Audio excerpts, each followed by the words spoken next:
Here we go. Yeah. I'm gonna try to pull up the chat and shit on my phone.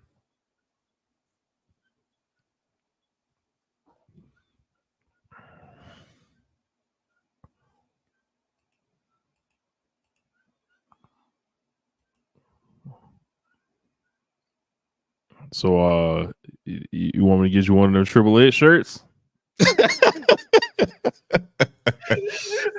was thinking about my presidential of and order it to wear on the stream. People be like, "What the fuck is this?" You know, the blackface assassin. You know.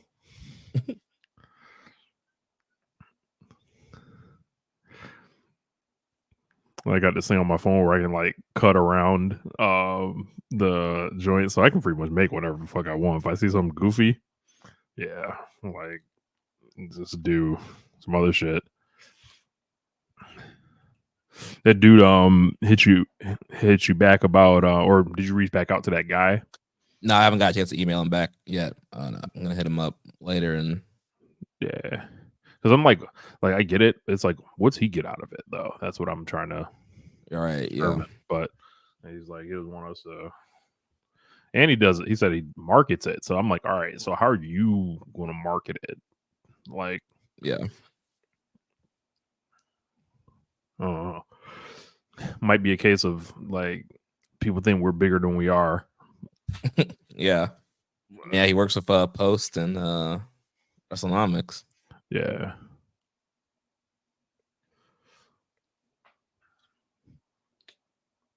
Where's my dog Big Jim at?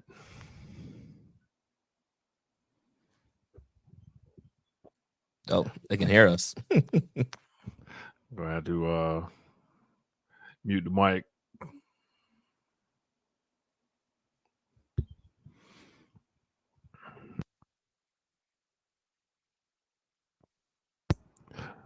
What up, y'all? We'll be good to go in a minute. Y'all know how we get down.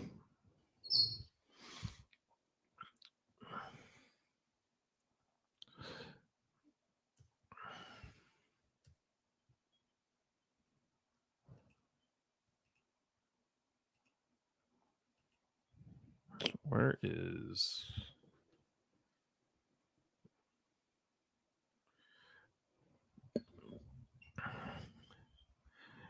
MJ Does PR was beating up Rick Ross in Canada.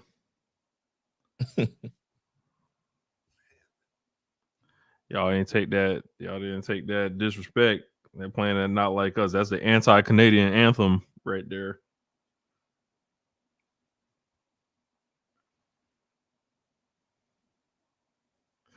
So we out here. Damn. And you sent out. There's a link. Yeah. Okay. Boom, I got it.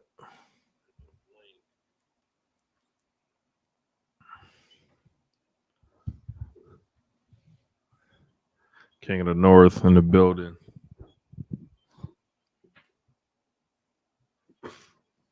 Do me a favor if y'all can tonight, since like basically like usually when we go live, like there's like I don't know, I think there's like at least 200 followers on the Twitch. So like it basically just sends you guys all a notification. But since we're not on the Twitch tonight, I won't have that same reach. So the more you guys can share it whenever we get it going, I would appreciate it. We're gonna have some fun. Yeah, it'll be a good time. Great show to review. Let's see. I need to pull up. What would Cage Match look like? I haven't looked at it since this morning. All right. That's where I got. Ugh, yuck. Yeah, I'm gonna have to brutalize Cecily Nice a little bit. John Moxley ain't getting off scot-free either.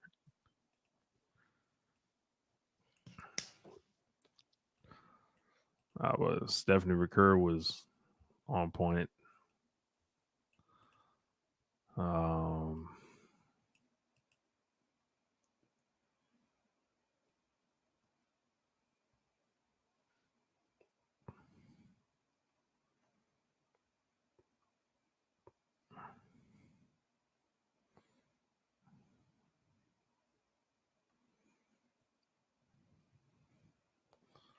Jericho. Yeah. So last night I didn't really like pay attention to the finishes and all that as far as like what's going what way. Like they did this shit. Like there's no way someone can be mad about this show. Like there were two like main singles matches between New Japan and actually three between New Japan and AEW. Danielson defeated Shingo. Sabre beats Cassidy. And then Naito beats Moxley. The other ones were like AEW versus CMLL. And then multi-man action, like where Tanahashi loses to Okada, which is a given. Jericho loses the Hook. Ladder match where no one gets pinned. And nobody has to job to the world champion. Like so yeah. I kind of think they kind of made away like bandits. Just saying.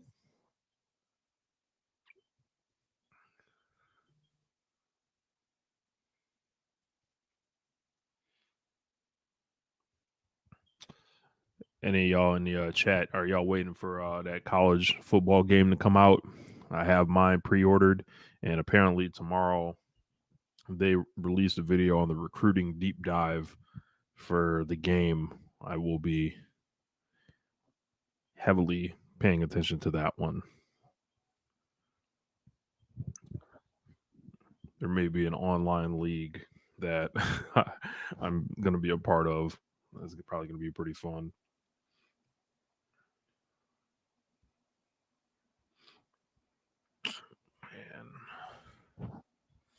Can't know if I'm waiting for the Who We Are album. Yeah. It's on deck. Yeah, should we you want to hop on and plug that, Rich? Yeah, man.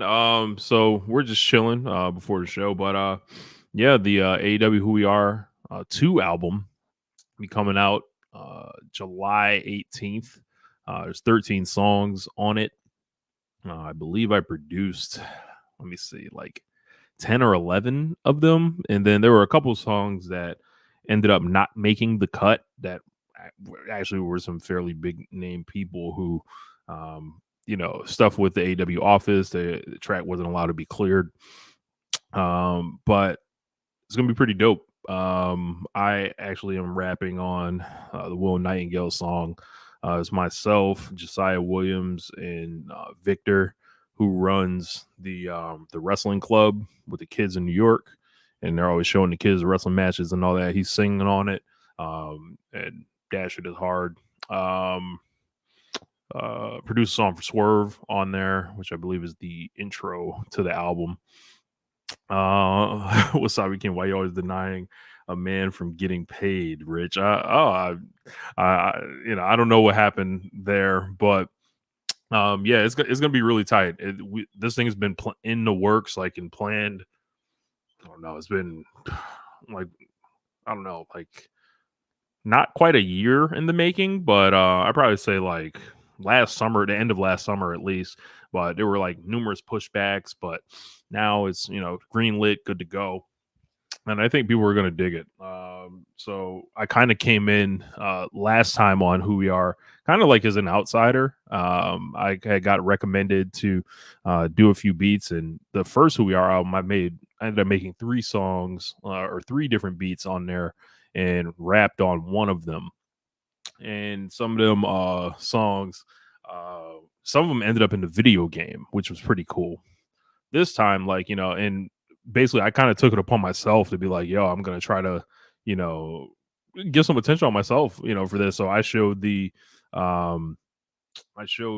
basically the process of how to make all the beats, and that was impressing like some of the right people in the office, apparently. So they reached out and they worked it out with me to where I would produce the majority of the next one. So lots of artists on there. I was able to put some folks that I know and work with. I got my childhood friend, one of my first rap partners. His name is Hots. He's on the album. He's on the Queen Eminata song. Who else is on there? Gats, who some of you guys may know. Social Suplex contributor, Rob Gats. Yeah, he's on it. He's on the Willie Mack song. I didn't do that beat, but he's on there. I got my sister on the song on the Athena song. She's on there with Flash Garments, who's on Swerve song, as well as a rapper named G1. And that's going to be pretty tight too. When I think of Athena, I don't normally think of rap, but I think we did something pretty dope for her. Doing that nepotism that Bronny James, But King of North said, can you disclose other names who are on the tracks? With other wrestlers, or the rappers? Yeah, let me see. I have let me talk about. So I don't have the exact track list in front of me of like every single rapper that's on everything, but I can tell you Righteous Reg is on there. Who else we got? Montezi, of course. As far as like the acts that have songs, we got Swerve on his own song. We got Willow Nightingale, Athena, referee Stephon Smith, which is one of the most creative songs on the project, and that's like led by Anthony King and Shokes Apollo. And Anthony King is like so creative and came up with such a great concept for it. It's one of my favorite songs on there. Trisha Dora is on there. Also, Katana is on that song. You may have heard her on Chris Statlander's new song. She's on there. As well as Willie Mack, Carly Bravo of the Infantry. That's probably the hardest song on the album. Like, there's a huge, a real hard trap beat for him, and he got busy. Carly Bravo has his own song. He's rapping on it by himself. It's hard. AR Fox, I believe Montezi's on that song, and Omega Sparks, maybe. No, I don't remember the other person. Brinson is on that. He was also on Who We Are Part 1. Khan from Gates of Agony has a song, and that is my man Graham from the Public Enemies podcast.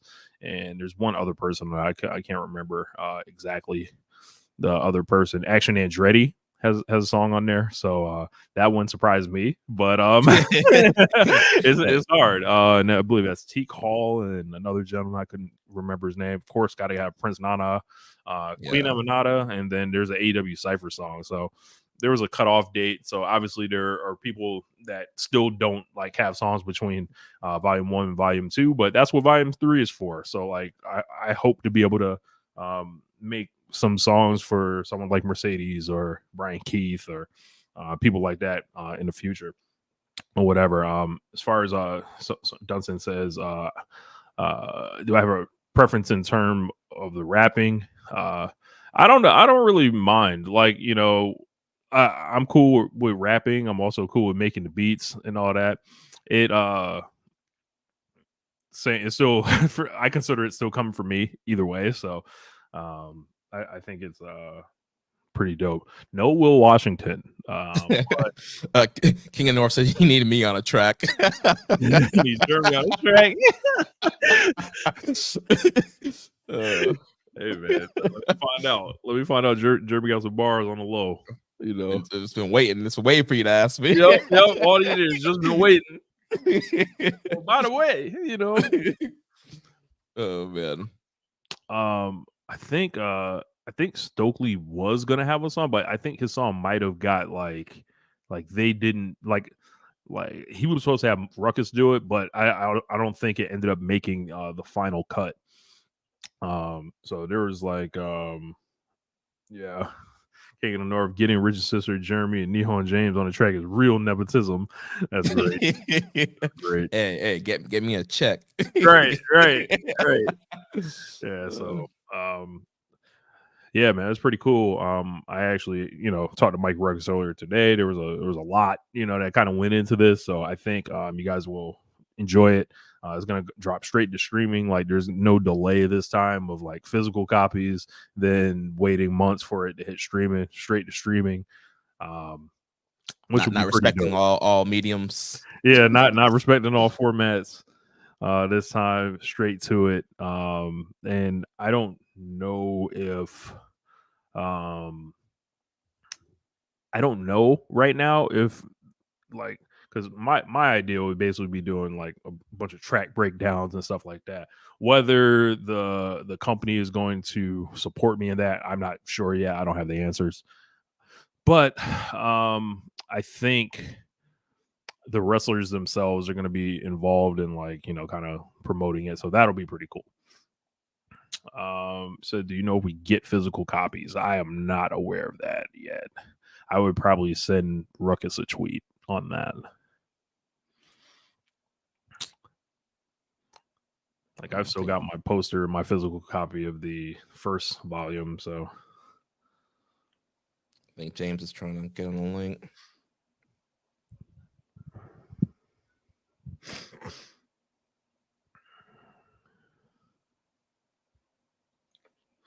Gotcha. Yeah, it's gonna be tight though. It drops in 3 weeks, so I can't wait for that.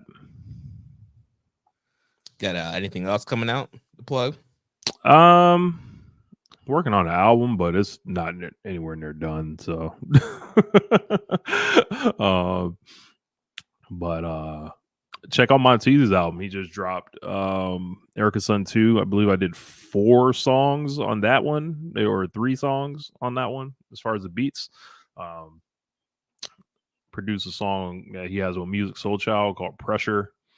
In that video, he has Marina Shafir in the video and all that. That was pretty cool. And I did like 3 other songs on there. It's pretty tight.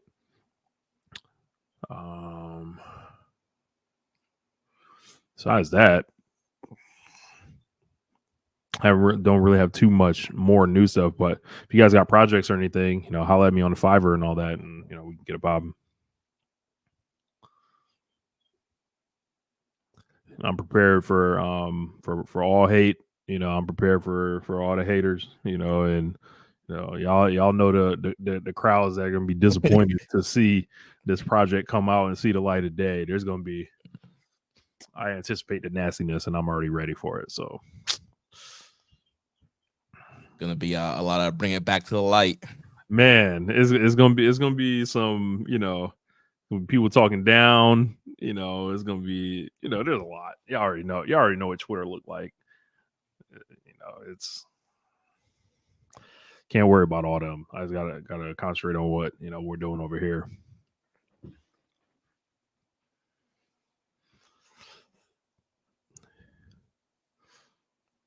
Yeah. I got like this new shirt that I was thinking about putting together. King of the North, actually.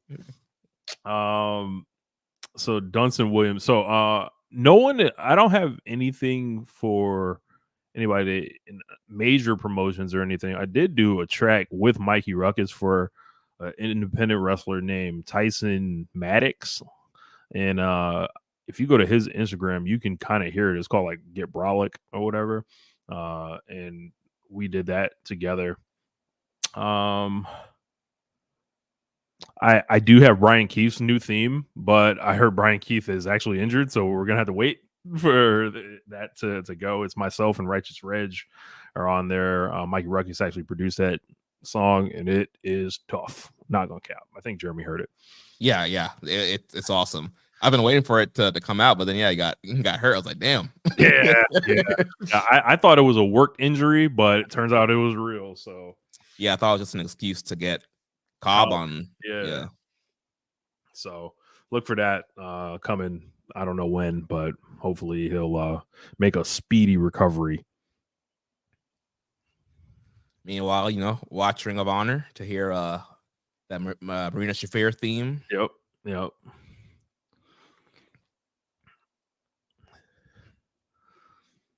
Shoot, there's a Young Bucks version that's in the vault with of their theme with me rapping on it. There's a little story behind that. Bro, the last pay-per-view when they were like, play our new theme, I was like, yeah. Bro. Like at Dynasty, I was sitting in the hallway talking to Nick Jackson, and like things just kind of move so fast, kind of forget to bring it up. Like, yo, did you get did you hear the same from Mikey Rocky said it to you, blah blah blah? Because like I got word that they could potentially use it in the future. That's the answer I was given on that, but it's pretty tight. Like if you've ever joined the One Nation Radio Twitch streams, sometimes I'll play music ahead of time, and I'm sure I've spun it on there before, so people might have heard it, but it's there is a version that exists, and it kind of goes with everything they got going on there. So hopefully one day y'all get to hear it in an official capacity. They should drop it for Blood and Guts, Yeah, it needs something to sound hard, Well, I don't know how that's gonna work, because then it's like Swerve on one side, Elite on the it's a little bit too much. Too much crossing up. They should have linked up. Right. Start fighting. Right. Yeah, King of the North has heard it. Yeah. So, but yeah, Okada was out here like reacting to Caster and all that shit. Yeah, the group chat was like, Rich, you need to get Okada in the next music video. It's crazy. Don't you want to sound rich? And Okada just in the background, just hanging out or just getting out the Ferrari, like yeah.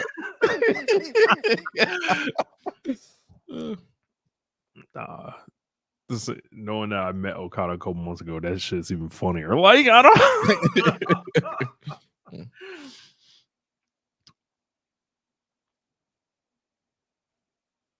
Stardom needs an overhaul in new music. Tanahashi air guitar with the "Don't You Want to Sound Rich?" That's funny.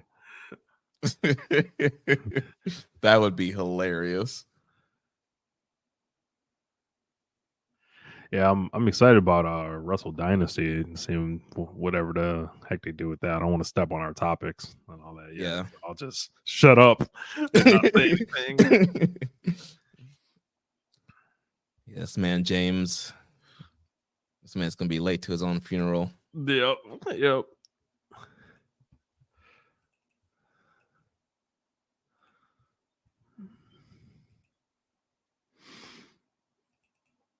King of North said Rich going to the Tokyo Dome. I'm not going to Wembley, so I've already got money saved. If it's not something like like I asked, I asked Swerve flat out if he was working Wrestle Dynasty.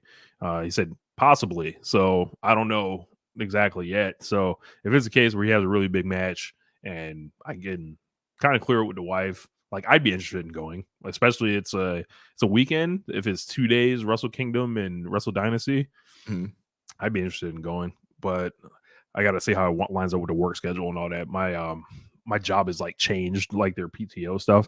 Like instead of me just having all this shit banked, now it's like you don't have a bank anymore. They just like it's like unlimited. Yeah, no, it's like unlimited. It is like, all right, whether they I don't know if you have to accrue it or not, but it's like it's a whole like kind of thing. So I gotta see what makes sense, because I don't want to fly there like for 5 days or whatever. It's like I want to be there for like a week or something. But right, yeah, like if you're gonna go, you have to make a trip out of it. Like you got to be there a minimum a week. Sitting here feeling nitpicky about the name since we have Dynasty already, but it makes sense of the concept. So there was supposed to be Wrestle Dynasty in 2020, right, for New Japan. It was going to be at Madison Square Garden. As a follow-up to the G1 Super Card. So, to be fair, New Japan had it first. Yeah. But COVID. Yeah. Yeah, what would have been on that show, man? That's like one of the great like what if questions of all Bro, time. yeah, like if COVID didn't happen, so what? Naito's the champ starting that year.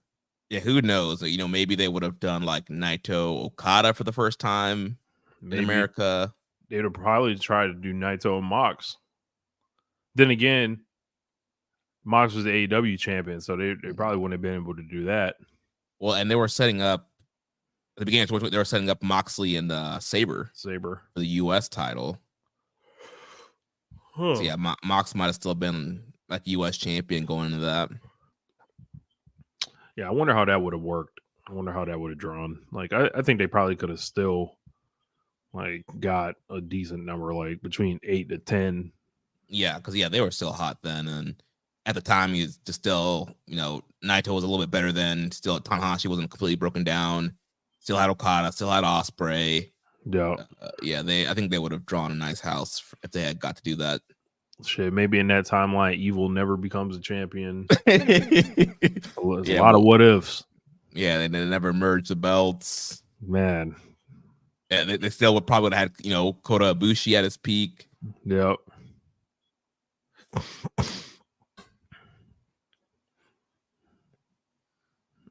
See, browsing on Incognito says a Swerve get his Shingo match at Wrestle Dynasty. Never know. If I was to look at the roster and then see who's available, like they haven't worked together before, so just as good a time as any. Like, unless they want to put them in there with someone else, or they've got.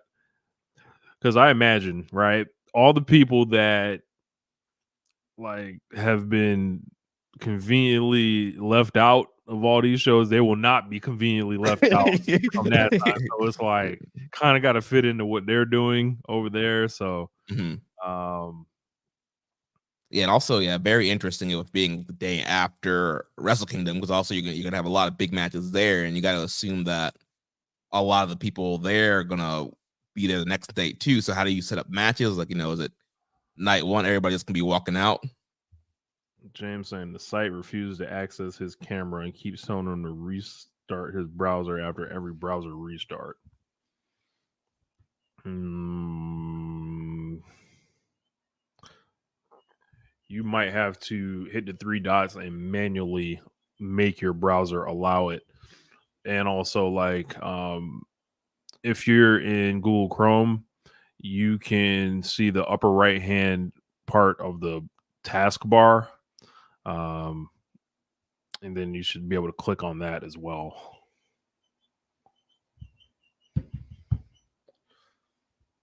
Part-time dancing, you are going against Evil. Wow.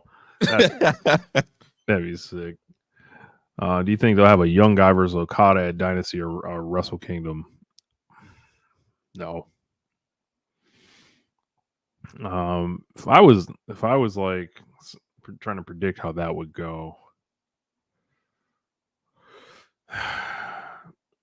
maybe Okada teams up with like his like I'm trying to think of like the New Japan and Noah shows. Like maybe they make Okada like team back up with Chaos or something. But I don't know. He's a heel now, so like he's in the Elite now, so it's hard to kind of predict that. Do Okada and the Elite versus Chaos, his old friends? Yeah, that's probably what they'll do. Dan, is James late because he's still out celebrating the win of the most James tag team of all time, Willow and Tam? Sure. That's an excuse.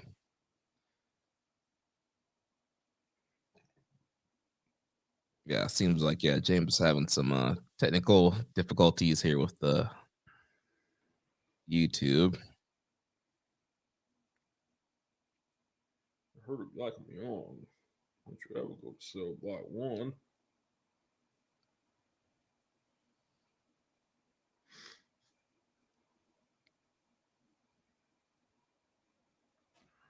Black Saber Jr. said he trusts Danielson to get 4 1/4 out of Evil. That's a whole lot of trust. Just saying. Like how let's think about some of the people that didn't show up. Wasn't no David Finley. You know, what was it? No Sonata. Wasn't no Evil. Rambone says it's just too early in the evening for James to be streaming. Holy shit. That's funny. Yeah, when we initially discussed this, we're like, yeah, 7. He's like, ew. Yeah.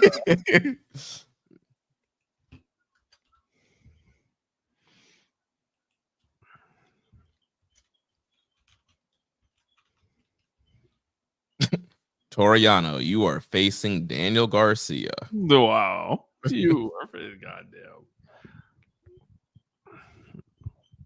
Let's see. Now that the more has been clear that Forbidden Door is an AEW show featuring other companies' talent, will Wrestle Dynasty be the same but for New Japan? Do we see something similar in Mexico? I think they're going to have to play by CMLL's rules in Mexico, quite frankly, because it's their building. And they'll have a lot. CMLL seems to have a lot more cachet, you know, to tell AEW to get fucked. I imagine AEW would be particular about their finishes, but I don't know. What do you think, Jeremy?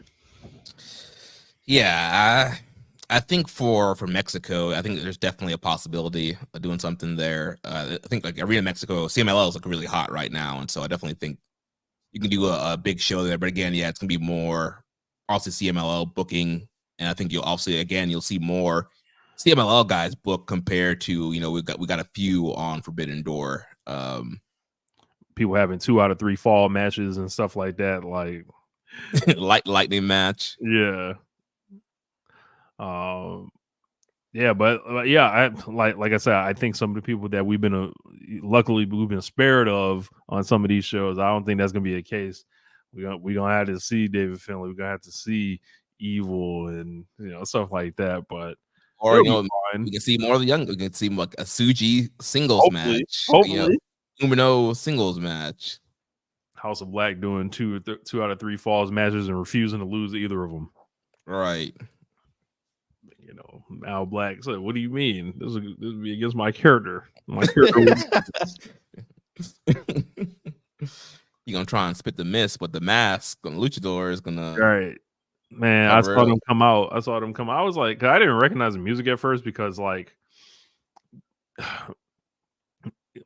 Mal Black and Brody King have like their own entrance music, like as a team. So I didn't know what the fuck was going on when they came out. I was like, oh, they're not losing. I was like, I know who's not getting pinned. Yeah. I guess we'll get into it more on the show, but I think if they're going to keep doing Forbidden Door, they've got to like not be as predictable. Like they've got to, and I think some of that stuff, came home to roost last night. And at certain times, we'll get into it when we get to the match and all that. But it was just something I was kind of noticing. What it, you gotta be willing to like do something where like it's like, oh, they were brave enough to do this. Like they gotta give a little bit, I think. Yeah, and I get like it's hard because on one end you gotta build, a show that's gonna buy, pay-per-view that's gonna get, garner a car that's gonna buy the show. But also I think if they're gonna do these shows, I think they need to kind of work a little bit better together on the schedule and be like, all right, like we know Forbidden Door is this time in June, like change up the schedule a little bit so guys are more available to come in and do programs and build a show up more. Yeah, and somebody got to lose that you don't expect to lose. Right. And I think, you got to do more big matchups. Like, I get like Mystico being on the pre-show to draw people in, but why not do a big Mystico versus another big AEW guy and have Mystico win? And then you could run it back to Mexico.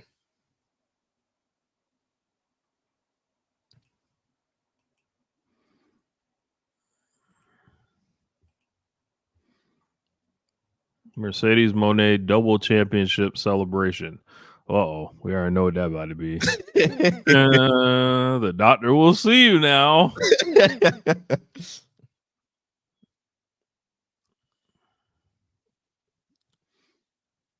I guess should we try and switch to Twitch then if James not getting this link working? You know, we might just have to make it One Nation Radio. Right. Because young boy he's out tonight.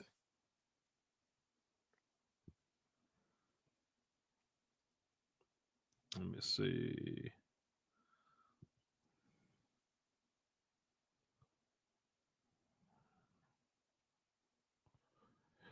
Confirming with James. Wow. We're gonna call her Slaughter Kisses. God damn it.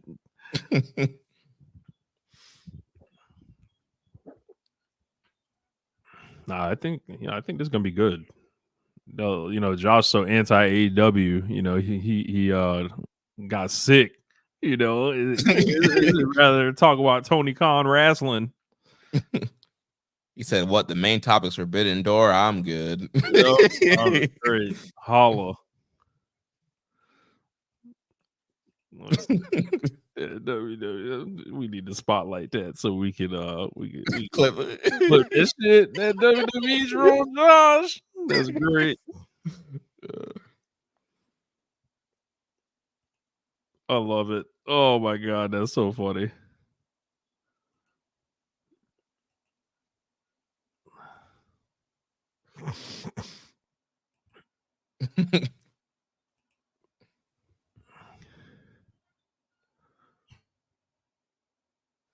Or we might just have to do, just me and you. Yeah, that's your Forbidden Door crossover. 1-to-1.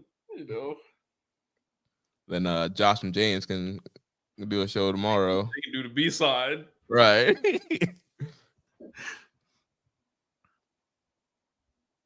Hold on.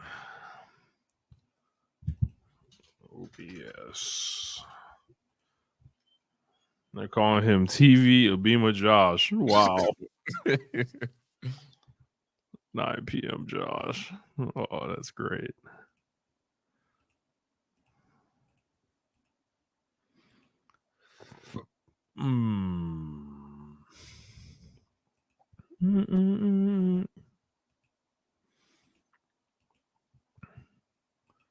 You fan. Oh, James is on. Big James. Hey.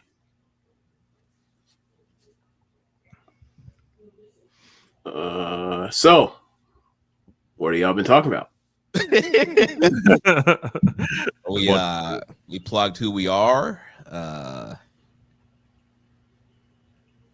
We did. That's it. We answered on random questions. Hold on, I gotta see if I can get my virtual background popping here. Hold on, play. You go to settings. Yep, I got it here. Hold on, I gotta send you the picture. I had some funny shit. Let's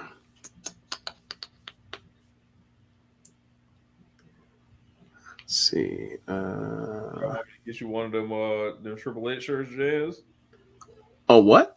One of them Triple H shirts. He has a new shirt or something? No, it's a new shirt, all right. Yeah, it's the Rich Latta special edition Triple H shirt. You ain't seen it? No. Oh man, hold on. Damn. Zach said use the Jake Lee logo. No, man. You use the Jake Lee logo. Oh, yeah. Oh.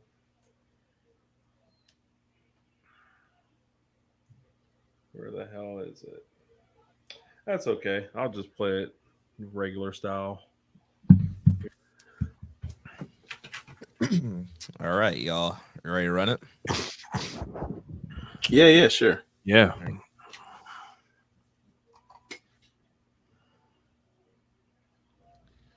Welcome to a special crossover episode of One Nation Radio and Keeping It Strong Style. Jeremy Donovan here with Rich Latta and James Boyd. Unfortunately, the young boy Josh Smith is sick, could not make the booking tonight. So I'll be holding it down for the keeping it strong style. You know, it's like New Japan. You know, the top stars dwindle every Forbidden Door. So you only got one. New Japan top star this evening. Is he okay? I didn't know Josh wasn't on here. Is he okay? Because like I figured, he'd be a little healthier given all the rest he was catching up on last night. Yeah, I know. We all got a nice lecture last night about staying up, watching the pay-per-view, not getting enough sleep, and now what about it now? All I can think is that this man is so anti AEW. This man was like, absolutely the fuck not. I'm not. I'm not talking about this shit. So I'd have to look it up, but like, how many New Japan shows has ever been better than the show that happened on Sunday? We don't need to get into all that now. We don't need to talk about the past. I'm dead serious. So, like, I really like Wrestle Kingdom, but like I've been in and out. So like, was there like a New Japan Cup show so far? Like, there's going to be like an Osaka G1 show that's going to be one of the best shows of the year, like always. So yeah, I wasn't trying to be funny. I was being dead serious. Yeah, I mean, Windy City Riot was a really good show. That's right. That's right. Some of the New Beginning stuff. You had the Saber Bryan match in February. There was also the New Beginning with the Dog Pound cage match. United Empire. It was 3 New Beginnings this year, right? Yeah, I think so. So that was that the first or the second one? The Saber Bryan match. Yeah. I think it was the second one. I'd have to go to cage match and I watched that match. I love that match. I'm just saying, like, as long as that match, I'm not misremembering things, it's not on the same show as like that second Sonata and Naito match. And yeah, I'm with you. Whatever you're saying then. Yeah. Because. So before we get started, I just want to give a shout out. Oh yeah, Battle in the Valley, yeah. Yeah, before we get yeah, that's right. So before we get into it, I just want to give a shout out to what do you call it? Technological racism.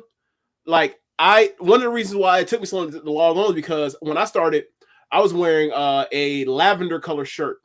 And lavender color shirt. So when I wear light, because I'm dark skinned, so whenever I wear a lighter color shirt, like the color doesn't find my face, and apparently the face is the light ash shirt because they think it's white skin or something.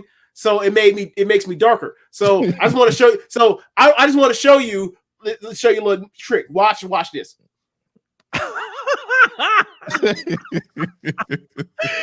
All of it. Now it's gone. Nope. Oh, it finds my face now. So shout out to technological racism. So that's all I wanted to say. We gotta set you up the lights, man. Yeah, it's not the lights because there's enough light on me right now. Magically, that's true. I wear a light ass shirt. Then all of a sudden they can't find me. So yeah. All right. Well, we are here to review Forbidden Door, so we'll jump into it. We'll start from the 0 hour, work our way down to the main event. We'll talk about Wrestle Dynasty officially. I know some people were here on the chat before we officially hit record here, but so we'll talk more about Wrestle Dynasty here. So let's start off with the 0 hour. So first up, we had Kyle Fletcher defeating Serpentico, 3 minutes 10 seconds. So quick squash match. Nice way to get Kyle Fletcher on the show after losing the ROH TV title to Atlantis Jr. in Mexico this past week. But besides that, I mean, did y'all have any thoughts about that one? So I figured that was a sick joke from Tony Khan. Like, I've seen all these people complaining about 14 matches on this show. Well, guess what? Here's one more for y'all ass. For the road. Holla. Like, that's I didn't think about that, but that's funny. I would say, like, it reminded me of like the old NXT days when it's like, oh, somebody just lost on TakeOver. Very next show, someone gets their win back. So really quickly in the squash fashion, like a lot of Shayna Baszler-ish type of thing. So yeah, I thought it was satisfactory for what it was. Yeah. Following that, we had Kings of the Black Throne, Brody King and Malachi Black defeating the teams of Gabe Kidd and Roderick Strong, Kyle O'Reilly and Tomohiro Ishii, and Private Party in 8 minutes and 39 seconds. So I enjoyed a lot of the cross matches. It felt very watching this show, you include what was on the main card with the trios match with the Young Bucks and Okada with the Acclaimed and Tanahashi. A lot of this felt like typical Road to style stuff of showing you interactions between individuals, and you want to see certain matches play out. Like, I know Brody King and Ishii have wrestled before. I want to see it again. This was fun. This was very fun. Now, I would like Ishii not to, try to kill Brody King by dropping him on his head, but outside of that, I really enjoyed it. I thought for what they were doing, I thought they got their points across very well. Yeah, I was talking about this in the pre-show, but when Malachi Black and Brody King come out, they're their own thing, like they're their own team inside the unit. So like it was some music that I didn't recognize, and I was like, who the fuck is this? Like, and then I see them. I was like, oh, I know who's not losing this match. Like, I didn't know about winning, but I know who damn sure wasn't losing. So yeah. But a lot of cool stuff. Seeing Gabe Kidd get into the AEW galaxy, if you will, is like hilarious. Just because I find Gabe Kidd to be an unserious individual who like has no idea. Like, it's like he has no home training essentially. So it's like can't be trusted. Like during the match, I was like, this man's acting like the white Bad News Brown. Like he's a threat to walk out on his own team. All that shit. One thing that he reminds me of, how people always will say, like in MMA, like Kobe Covington is like Conor McGregor, except he doesn't know how to actually promote. He's just an idiot. Mm-hmm. Like, that's what I get the vibes off of Gabe Kidd. Like, he doesn't actually know what he's just doing. He's just being an asshole because he thinks that'll pop people. But he's also turning people off at the same time. He doesn't really get it yet. And like, I'm gonna see how this is gonna turn and how he matures over time, or if he doesn't, and he's gonna be where he is. But he's obviously very talented. And I did find it very funny. He's chopping the shit out of O'Reilly, and then like. Then Roddy's getting in, so he's like, "No, I'm chopping my friend. You. That's my friend. I can chop him." So I thought that was funny. That amused me. Ishii was walking out, and he got a huge pop, and I'm like, this guy's still over. Like people still treat this man like he should have been much higher on the card. And not everyone gets to come here, as evidenced by the obvious absences. But Ishii is here all the time, and he's so appreciated by the American audience. Yes.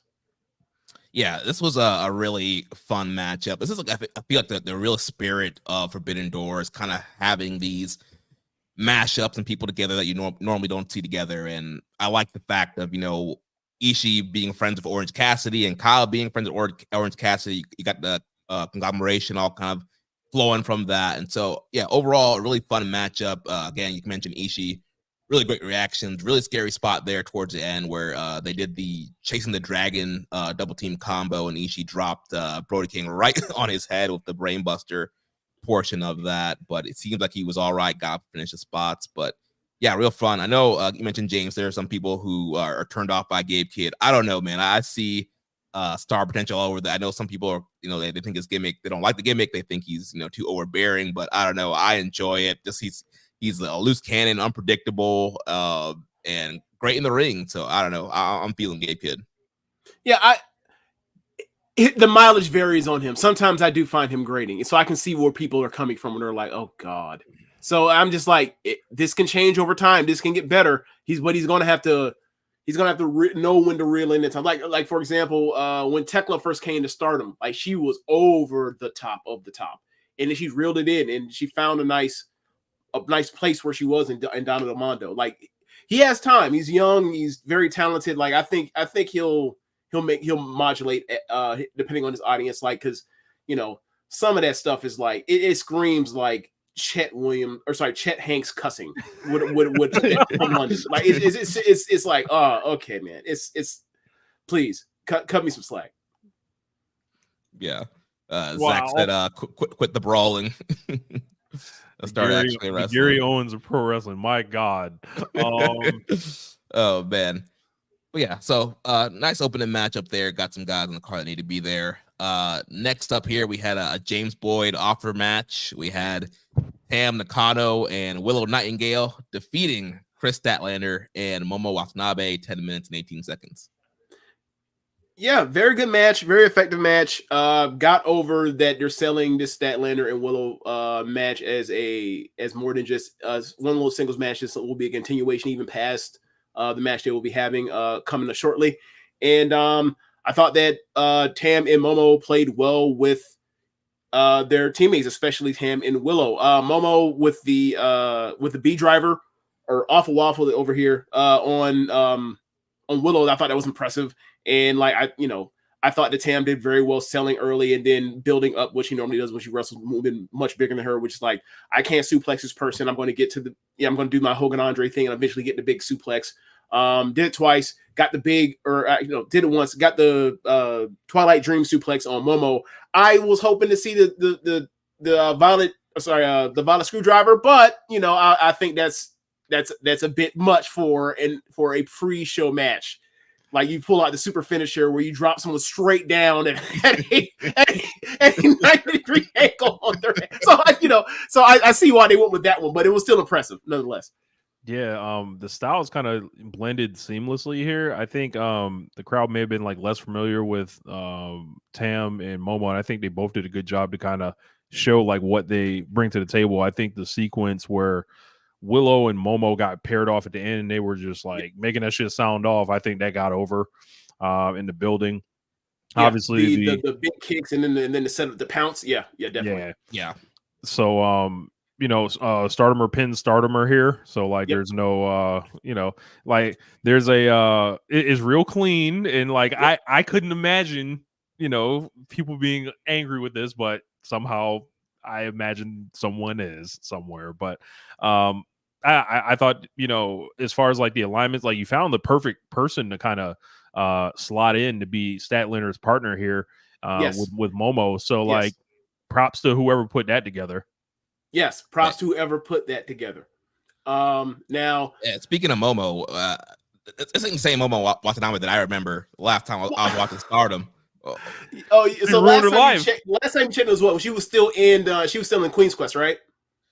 Well, yeah, I knew she had turned heel and like left and joined away. The look change is very stark, isn't it? To go from like, looking how she looked to all of a sudden she has this almost like what's your boy's name from Noah? What doesn't matter, but like the super blonde out, almost like the Takayama hair, and then like the yellow contacts. It's like she almost looks jaundiced in a way. Like she looks fully evil. Yeah. It's definitely a transformation over these past few years that I have not enjoyed, because she's awesome and like she's over there. She's like Dookie at the end of Wire. Like she's out there with the trash man shooting heroin. I hate it. I hate it for her. I did not expect this when I started watching. I did not want this to be her life. This is where she is. I hate it. Yeah. It's not the mumbo. I remember that when we were in New York 2019 for the Stardom show. Yeah, is different. Yeah, white belt champion. She was promoted as the future ace. And it didn't work the way the future didn't come in that way that we expected it. Like, she's still awesome. Like, she's still gonna, when she's in the Grand Prix, she still lights it up. But she's been in Oedo Tai, and Oedo Tai's been, it's had its moments. It's been better since Natsuko came back from her knee injury, but like, it's still, it's still, if it's not Momo or at the point before Starlight Kid left or got kicked out, exiled, it's very mixed bag. And when Natsuko's in there, you don't know what you're gonna get. I will say she has been better since she came back about a year ago. Yeah, nice little match. Yeah. We had a question here from Dev Triangle 720. He says, to ONR, what could be the benefits of having NJPW owning Stardom? Sorry, say again? He said, what's the benefits of having NJPW owning Stardom? So now it's official that New Japan. Yeah. I don't know. Maybe they'll get a better booker. Mm. Like, Taro Okada's been on fraud alert. Like, he's good. He's fine as far as booking the day-to-day, Road 2 level shows, but he does not appear as of yet, since he's had this book now for 5 months, to know how to book towards big programs or book towards somebody triumphing. And that was the thing for Stardom, was every year there was a new breakout star / somebody getting their title run, finish the stories type thing. And it don't look like none of them are across the horizon. None of them are being set up. And then when some look like they're set up, they completely flip on you. And you're like, huh, what? And right now they're in the middle of booking tragedies. Like, Starlight Kid was in the middle of, being a successful wrestler in one of the 2 successful wrestlers in Oedo Tai, and they kicked her out of group, and now she's searching to find a unit still. They just broke up Oedo Tai just beat Queen's Quest and just basically disbanded the whole group, split them up like the Lions in the Voltron, and kept Kamatani with the namesake, and everybody else is out. That's a tragedy.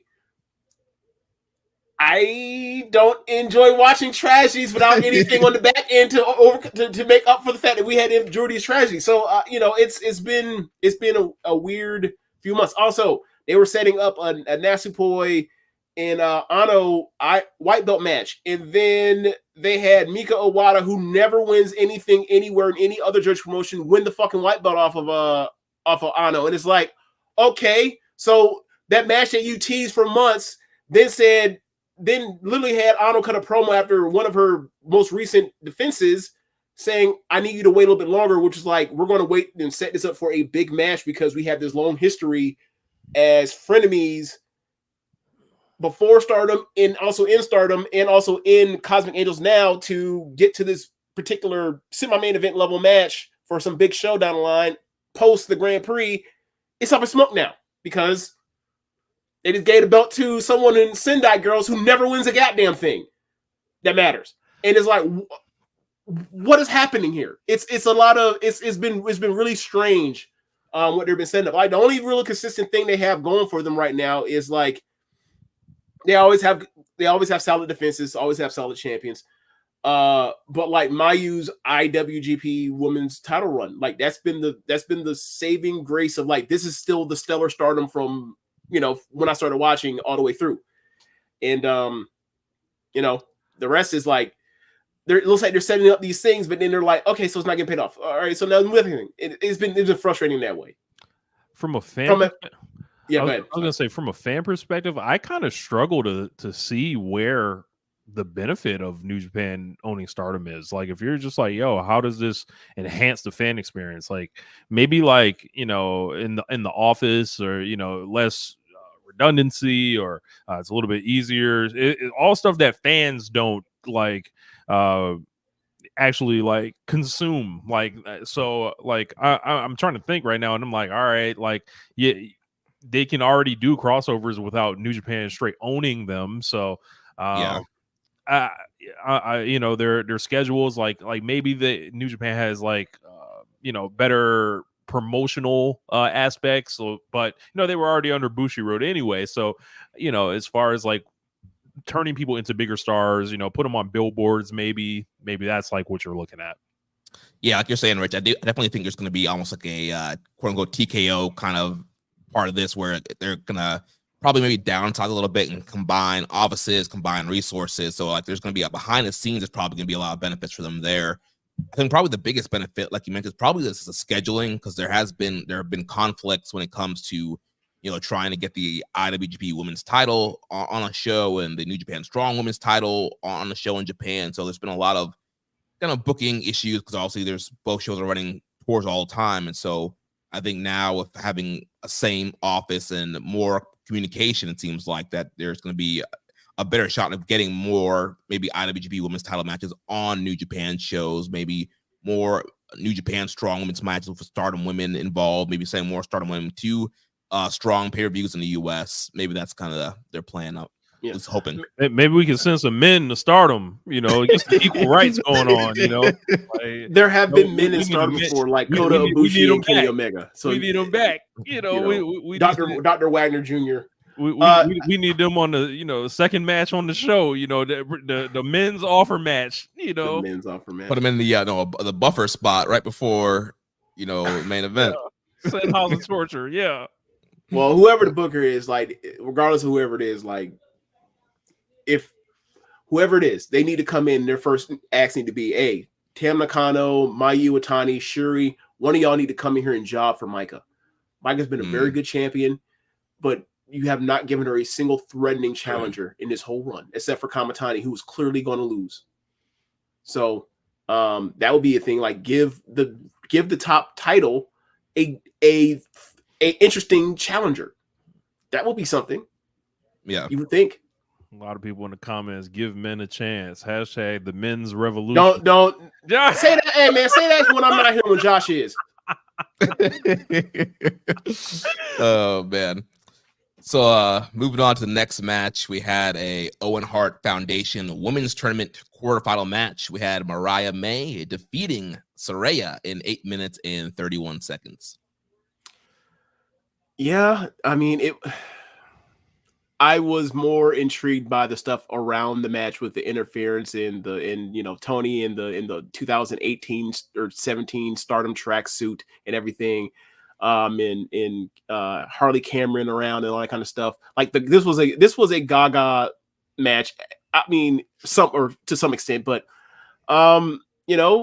like this is one of the better Saraya matches we've gotten in AEW. So like I have to give it a thumbs up, I guess.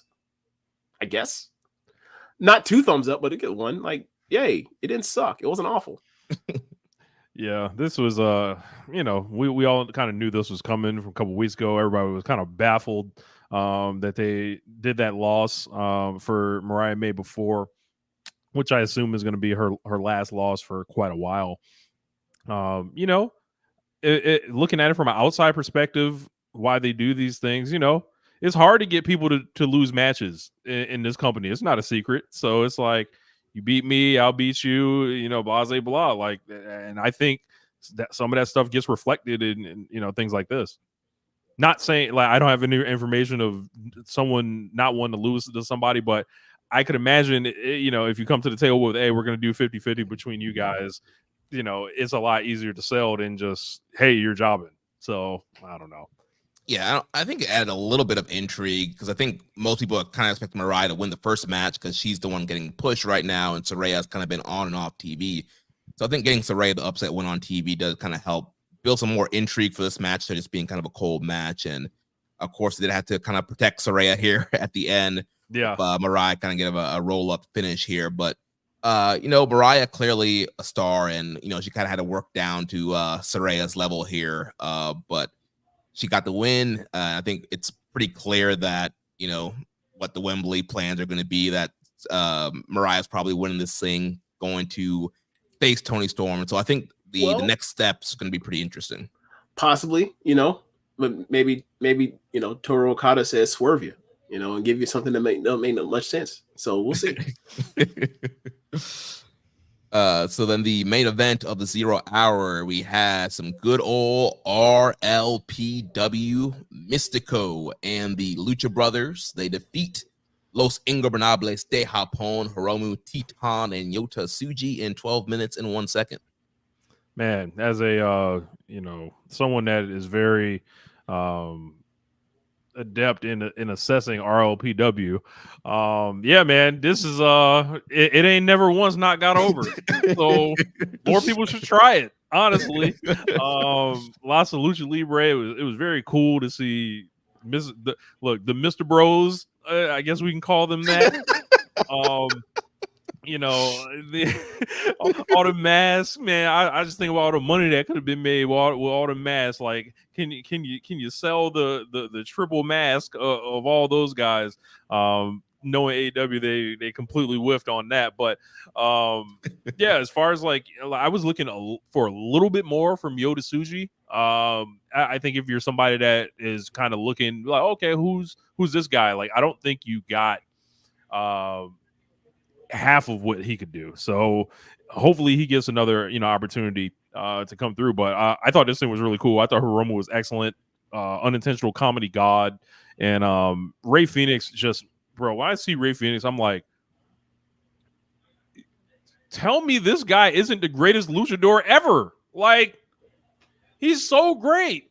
And just the way that he and his brother are marketed, I think they're like these, I don't know, like, it's like, all right, man, yeah, we know they're awesome. Like that's almost to the extent of it, but it's like, hey, man, I think we need to focus on, like, we need to start preserving these guys and pushing them. And I've done this rant before on One Nation Radio. Like, we need to, like, start referring to these guys as legends, like knowing what they've done in their careers and shit like that. It's like, I like, Phoenix is another level. Like, he just is. Yeah, Pentagon and Phoenix are great. I think it's kind of crazy that they have not main evented a pay-per-view in some shape or form, whether it be some kind of big tag match or a big singles match. I mean, Pentagon is super charismatic. I think that at the right timing, the right push, I feel like he could definitely be an AEW World Champion contender. And I don't know why the booking kind of hasn't really gone that way since he's been there. But yeah, obviously super talented. Yeah, very cool seeing them team with Mystico here. And yeah, I know a lot of people were in a group chat kind of mentioning that they want to see more from Tsuji, and Tsuji's incredible. And this obviously wasn't, I don't think, the Tsuji showcase here. And he has a G1 coming up, and I'm sure he probably wanted to check himself coming up for that. But if you haven't seen Tsuji, I definitely recommend go and watch the stuff. He had a great New Japan Cup final match with Hiroki Goto. He had watched his debut match against Sonata. That was great. He's had a lot of really great showings the past year since he's debuted on the quote unquote main roster of New Japan. He's definitely going to be a guy to watch out. He's my favorite in the B block right now to be in one of those top 3 spots advancing. Night 1, him and Takeshita. Yeah, that's going to be awesome. Yeah, so obviously I'm in agreement with, like, the level of wrestlers that Pentagon and Phoenix are as singles or as trios or as tags. I just think they need a storyline put behind them as a rallying for people to rally behind, because they're in that situation like Nick Jackson, where it's like, yeah, we'll love to see them have a singles match, but we know what the outcome is. If they're in a singles match, they're going to lose. If somebody that's they're not in a tag feud with. So I think that's a issue they're going to have, and a hurdle they're going to have to overcome, and to get a groundswell of support to kind of reignite those fires. People, wanting to see them at a higher level than their position they already currently are. I think they're emeritus status in AEW, plug and play. They're always going to be over. They're always going to have the crowd into them, whatever they do. So from that perspective, they are AEW legends. It's kind of hard right now at this time with the level of talent they have at the top, and also on the injury, on disabled list, whatever, if you will, like, to be like, yeah, I need to push Phoenix or Penta right now, this very second, when it's like, okay, well, like, is Okada incoming? I'm sorry, is Omega incoming? So it's one of those things. Like, I think at a time right now with no Adam Cole, no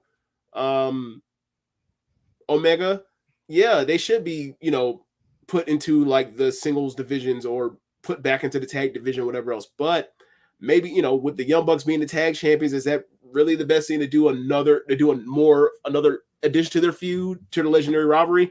I don't know. But I think, like, I feel that they should always be in some contention for some type of gold, because that's the level of wrestlers they are. And as you mentioned, like, Penta is one of the most charismatic wrestlers ever, and, like, Ray Phoenix ain't all that far behind. So yeah, they just got too much talent. They just got too much talent for their own good, and this is how you end up with, like, hey, Jay White wasn't on the show at all. FTR wasn't on the show at all. Those are some great fucking wrestlers. That's the murderer's row you got to do it to get on a show like this, a joint show at that too. So yeah, you're going to end up with very talented people on pre-shows or not at home or at home. So yeah. We had a question from Rambo and Slam Pig. It says, do you expect to see appearances from the Lucha Brothers in Japan, or was the multi-man Forbidden Door more of a one-off kind of thing? I mean, the rumors are that they are. I mean, they've been rumored to be coming into Japan. Pentagon mentioned in that interview a couple weeks ago that he's been not working AAA to do something that he's wanted to do for a while. So right now, it seems like all signs are World Tag League for Lucha Bros. I'd love it to give me a incentive to actually watch World Tag League for the first time ever, and also like there was post match smoke between Penta and Tsuji. So I would like to see, like, you know, and also the way like I'm not gonna sugarcoat it. The way that they hold Hiromu like he was like little bro, like there's got to be something to that, and because that seemed strategic, and like Hiromu was down to do it too, so it has to be something up. Yeah, we can probably see that feud continuing in Mexico and Japan, but yeah, getting them in World Tag League would be great. Tsuji was in World Tag League last year with Xander Khan Jr., so maybe we can extend that feud there with that tag team, but really hoping, we do see, come November that Lucha Bros are one of the teams announced for the tag league. Yeah, absolutely. Because you think it's November, is like that's Continental Classic time. They don't have to be like think of what could possibly be the end of the year for what could be the super loaded Continental Classic. Like they won't be needed necessarily because like they weren't in it last year. And you think about it should be more loaded this year with Hangman coming back, Omega coming back, Adam Cole potentially being back. I wouldn't put Adam Cole in there, but there's an option to put him in there. MJF gonna duck out of that thing, but sure. Doc asks, was the LIJ versus Lucha Bros Mystico the best pre-show match ever? No. There was a match, Revolution 2022. I believe it was like 4.5. It was like Pac. They brought in Eric Rowan for it. And he's stupid. Do you remember that match? Yeah. It was. Yeah, wasn't it? Oh my God. It was like House of Black. It was House of Black versus like Penta, Phoenix, or some two of the three from Death Triangle plus Rowan. Yeah, like that one. I remember being like 4.5, and we were in the building for that. And there's a lot of great pre-show matches, but I wouldn't say this was like on that level, but it was like the vibes were immaculate. And like just seeing like you can't ask for a better pre-show match. Like this was it. Yeah, I mean Mystico's out here doing big bumps. I thought he was out in Arena Mexico. He took the Hiromu Sunset Bomb to the outside, and Hiromu had a lot of energy. I know a lot of people were not very thrilled with the Hiromu Mystico match last week in Arena Mexico. Said that Hiromu was kind of more haha in Mexico, but he turned it up here on Forbidden Door, and Mystico was ready to go as well. So yeah, really fun matchup here. Yeah, he also did a promo like on Collision like the night before. Like Hiromu speaks like more English than I assumed, and like he's fucking hilarious. Like in whether it's physical comedy or like the stuff he's saying, like I could easily see him like one day being like, all right, I'm about to make this transition to American TV. He could easily do it. Just like in a way like Akira Tozawa kind of caught on. And I know when you think of Akira Tozawa, it's like, fuck, they use him like this comedy joke guy and they hit everything he could do. I think Hiromu would have a higher ceiling than that. That's just kind of like the archetype I could easily see him fitting into. Yeah. A lot of people in the chat mentioning Eddie Kingston versus Tomohiro Ishii from the All Out 2022 pre-show. Yeah. I forgot it was a pre-show match. Yeah. Crazy, right?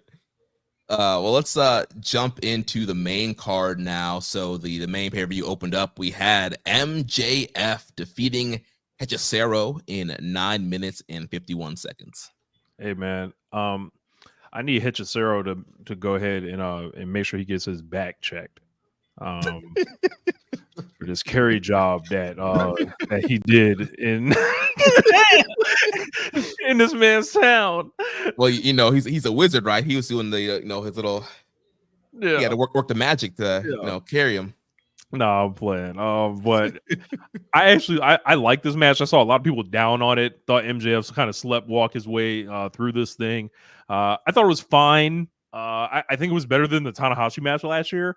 But Hechicero is just like incredible. Like I want to watch this guy wrestle like all the time. He's like, it's like he's a rough rider and he'll just fuck you up in just creative, innovative ways.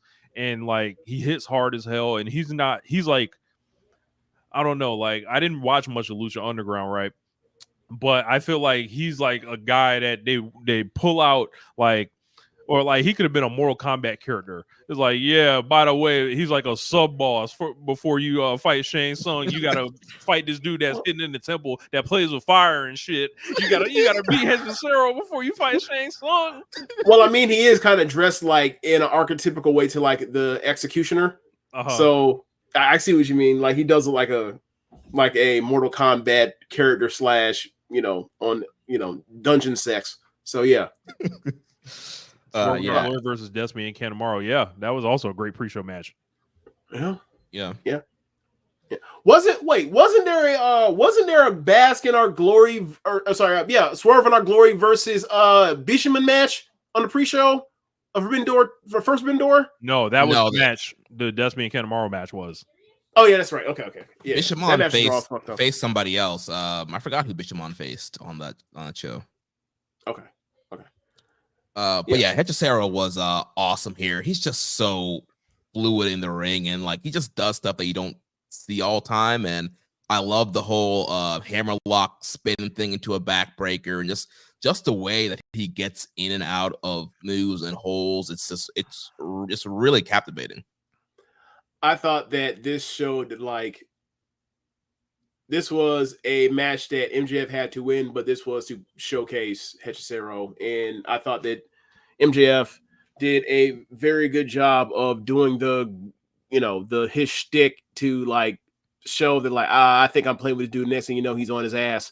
And I thought that, they played to the crowd very well. Like when they did all that stuff at the beginning, so Hechicero can build up towards like he mocks the Fargo strut and then he does his fireball stuff and does the double middle fingers. I thought it was great. I thought this achieved what it was meant to do. I want to see Hechicero more and more and more, like on AEW. I want to see they're going to have a Rev Pro match of him and Saber, and I heard they already had a match. I'm going to seek it out to go see it. Yeah, the CMLL match, Dave gave 5 stars. Oh wow!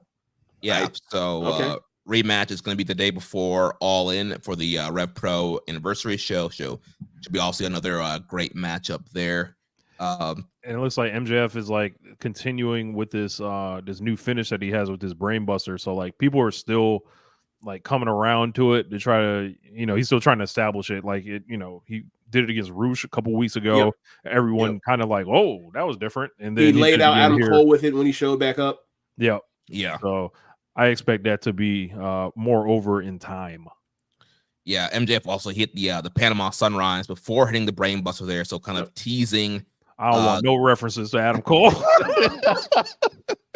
Ban these niggas from looking at each other. You are not allowed to. I barely want them in the same buildings. Yeah, but look, can we do a brand split for them niggas? Just them two separate shows. Oh my gosh! Like when Britt came out, I was like, "Damn, that means Adam Cole might be back there." Fuck. I can't. I don't want no mingling. I want all communication stripped away. Oh man. So following that, we had 6-man tag action. We had the Elite, Zuchika Okada, Matthew Jackson, and Nicholas Jackson defeating President Ace, Hiroshi Tanahashi, and the Acclaim, Anthony Bowens, and Max Caster in 13 minutes and 1 second. Man, so this is kind of a weird match. I thought it was good. I had fun watching it and everything, but man, I saw Tanahashi struggling. We know that. Yep. We know that. Like, also, we got to do something with the gear situation with Tanahashi. Yeah, man. It looks crazy. I feel like the Elite has to tap back into a more dangerous side, especially going into Blood and Guts. And I don't know if being matched up with the Acclaimed is like why they are kind of, doing, the things they're doing right now, but they let Max Caster rap for all the weeks that they cut him off, and he routinely worked the word bitch into his rhyme to play off Okada's bitch thing. Yeah. it was fine or whatever, but I don't saw know. you saw he got his like Sleepy Joe Biden line, right? You see, you slipped that in there, right? I did. You peeked there, right? I did. Look, that man know where he was at on Long He Island. knew where he was at, and you saw that mustache and that hair. Yeah. Yeah. It like I kind of just want the Bucks to kind of be finished with the Acclaim, beat them, and move on into like blood and guts territory, because I don't know, man. They feel like both of these teams are kind of struggling right now, and Okada's like, him and Tanahashi facing off was, that's timeless, that's cool, and everything like that. But like, it didn't. I don't think it got the reaction that you would think it would get. Young Bucks feel like they are doing their thing and they are taking it real easy until a certain amount of time. That's what it feels like. And I kind of want them to get to something interesting in their own right, and the same for Okada with the Continental Belt. Like they gotta have something big for them besides just like blood and guts in Wembley. I need something in between that, or something interesting. Maybe it's an Adam Page thing, but like it needs to get here, because like they're just trading water. Similar to, it is at a better, higher level in my opinion, but it's similar to the hi guys, I'm the learning tree. It's like, all right, bro, I need you to get to the fucking point now. Like we get it now. Now get to whatever you're getting to. Yeah. Of course, the strongest man in the promotion had to come out after the match. Bill Firearm had to run off Kazuchika Okada. Forever protected, the 62-year-old wonder, tougher than Brock Lesnar, tougher than leather. Yeah. That's yeah. Tanahashi, yeah, he's. I mean, the ace is one down. He needs to go to get some stem cell. He needs to get some of that gas from Billy Gunn, because some of Germany. We gotta get Tanahashi an ass. He missing an ass. Like he moves kind of creaky in the knees and everything, and then like the pants keep falling down. I was like, bro, that's because you ain't like where are your glutes, sir? I need you to like, he was in a mass caster, and it's like, bro, one person they lift lower body every other day. The other one look like I ain't got the knees to do it, bro. I wish I could, but I can't. He either needs some smaller pants, or he need to get in the gym and work on something. Because I'm like, damn, Tana, because like everything he does, it looks creaky at points, except for like when he's in contact with somebody. Hey, like man, when he has to move or anything, it looks creaky. Tanahashi and it gets more and more noticeable as the years pass. He need to pull them shits up like Hechicero, or he need. But that's the thing, though. Hechicero got the pants, and then he got like the almost like the what's the joint of suits? What are they called? I know what you're talking about. It's like the third. I don't know the name of it. It's different colors. It starts with a B. Bayonet's not the word, because bayonet's with a gun. Whatever. But like, it's almost like he has like a mini corset type of deal going on, right? And then he has suspenders hanging off of it. It's almost like Shingo when he has the high ass joints or whatever else. That's what Hechicero and Shingo got going on. Sorry, cummerbund. Yes, I don't know what I said bayonet for. Yeah, a cummerbund. That's what that looks like. Hechicero got going on. Tana, he gonna have to dish the low lying waistline pants. He got to move up. He got to go holler at Jericho. He got to get one of them. He can get a bodysuit. He gets one of them Nakamura full-on bodysuit. Man. It ain't that bad. Like if he goes on a cut right now, he'll still look good. But like he just he's in the middle of a bulk right now, and then like he bulking, but like he ain't working on his glutes, and it's like, bro, you ain't got no ass, Tana, you can't move. Like that's where power come from. That's where everything comes from. The ass. You got to work on it, man. You finna atrophy, you ain't gonna be able to move. He's aging into grandfather when he still might have, he can stave off a little bit more. So he need to yank them bitches just under the nipple. That's what he need to have. All right. That's too much. You got him out here doing the old boxer trick. Yeah. Pull it up. Yes, man. You would have had a man out there like Tanahashi be running around like Braun Strowman, man. Even had that man like post peak Greg Valentine. Yes, hype them hoes up. Oh man, what is FTR finna get into that phase? Oh, man, I was looking at seeing like the last time FTR was around, Dax Harwood was out here looking like Tomohiro Ishii with the pants like kind of long boys. That's true. It might be closer than you think. Did he have a weight belt on? Yes. Yeah, he did. Okay, yeah, you're right. Yeah, the Abdul the Butcher. Yes, exactly. Oh man, hang it up. Oh man. Oh man. But yeah, I mean, this was a fine matchup. Obviously, always cool to get Ace and Okada in the ring, like you mentioned, Rich. But it just seemed like the crowd wasn't as taken aback, like excited about that. I guess we've seen it a lot in America now, and it's kind of the end of the rivalry, and it's not quite as special seeing those guys mix it up in the States. But I still thought it's always a cool moment to kind of throw back to that rivalry. And also we got this whole Young Bucks Acclaim storyline going on. The Acclaim beat the Bucks in the title eliminator. What was that last week, 2 weeks ago on Dynamite? So that's coming. Blood and Guts is coming. So essentially, video too before the match.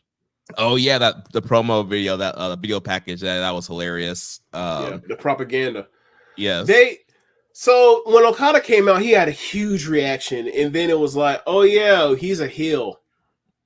It's one of those, and then he gets in, he attacks Tanahashi on the apron. Tanahashi gets in, he teases like he's gonna wrestle, he gets out, he does all the classic stuff, and then the Young Bucks are they're trying to get over with their shtick and their wackiness and their charisma, and it's working to a certain extent, but they're not working their ass off. Like this isn't like them in 2020.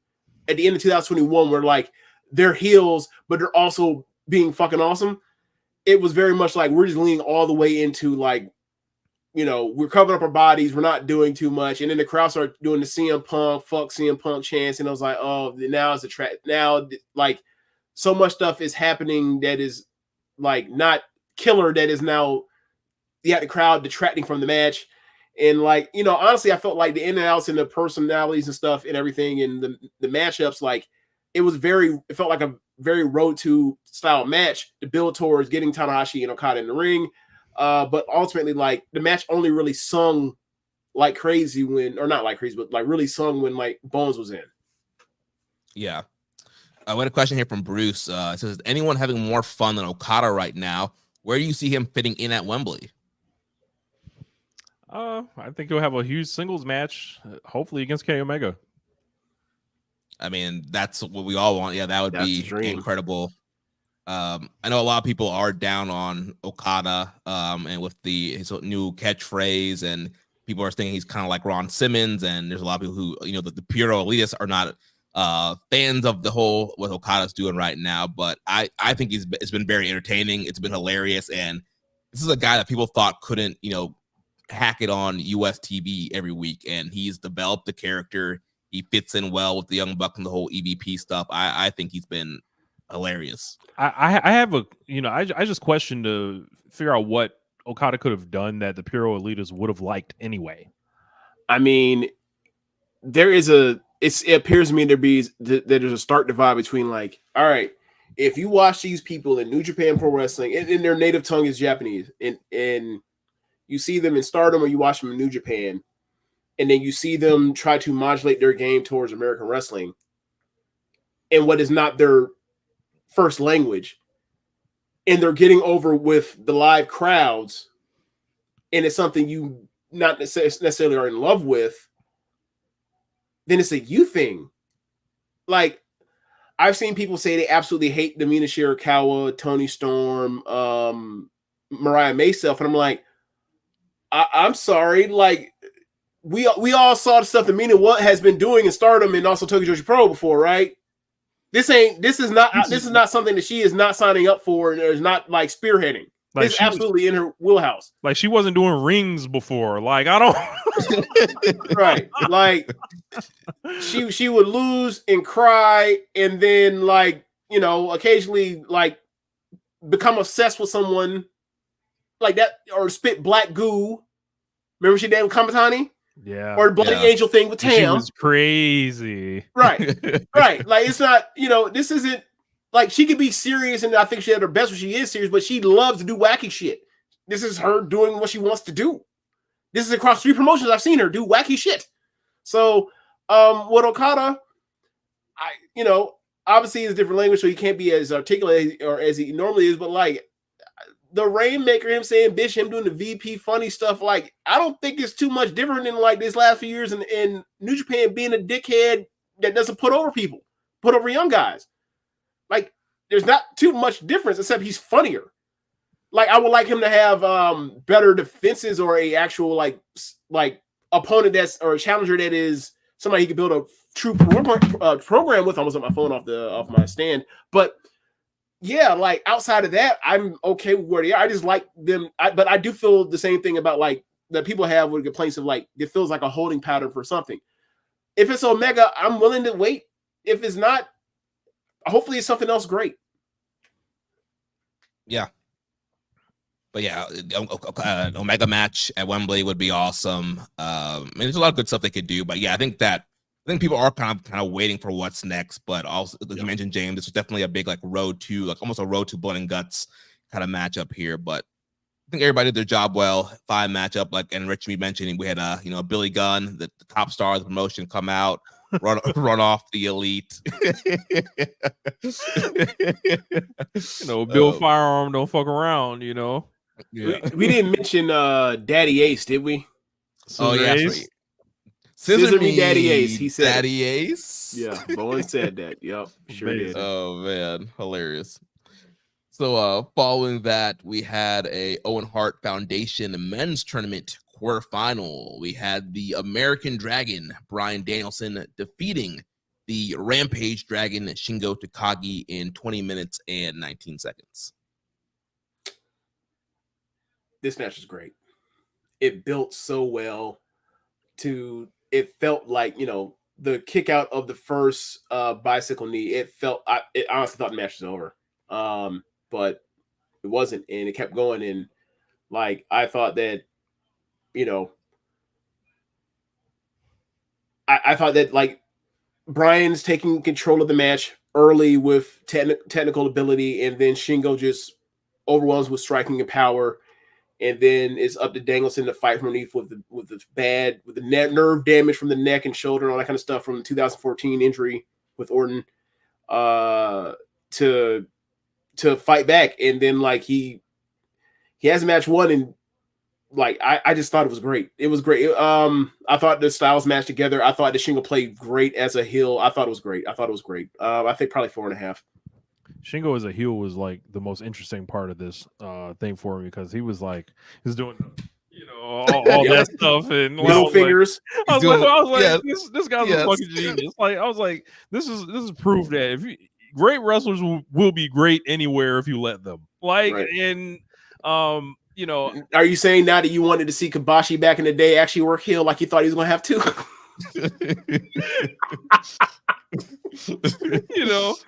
But I did kind of get taken out of the match early. Just it's another like one of Danielson's tropes, I think, at this point, to fake injured, or whether it's a head injury, a neck injury, or one of those fake seizures. Like, he's done that too. I thought this was more tasteful than the fake seizures. Yeah, like at first I couldn't tell. I was like, is this supposed to be like the seizure? Like, I was trying to figure out which one it was, and I was like, oh, and this was like 5 minutes into the match, and then it was like he's got to wrestle the rest of the match like this. I thought it made for a less interesting match, but it's like, if this was not Bryan Danielson, people would be telling this man, this doesn't make sense. Where's the psychology? Like all this stuff like that. Lesser people, I think, would get killed for, but it's Bryan Danielson. So, but what do you mean? Like, if you do something in the beginning of the match and it's like it's supposed to reflect nerve damage, or it's supposed to reflect like a seizure or whatever. Like these are things that like in head injuries, I know it's like, this is pro wrestling. You're supposed to be like, you're supposed to act injured or work the audience or all that. I just think the head injuries and the seizure stuff is like he keeps doing it over and over again. So but this wasn't a seizure. This was nerve damage down his arm, like a stinger. Yeah. And I couldn't tell. I've seen so many of them. It's hard to hard to distinguish them.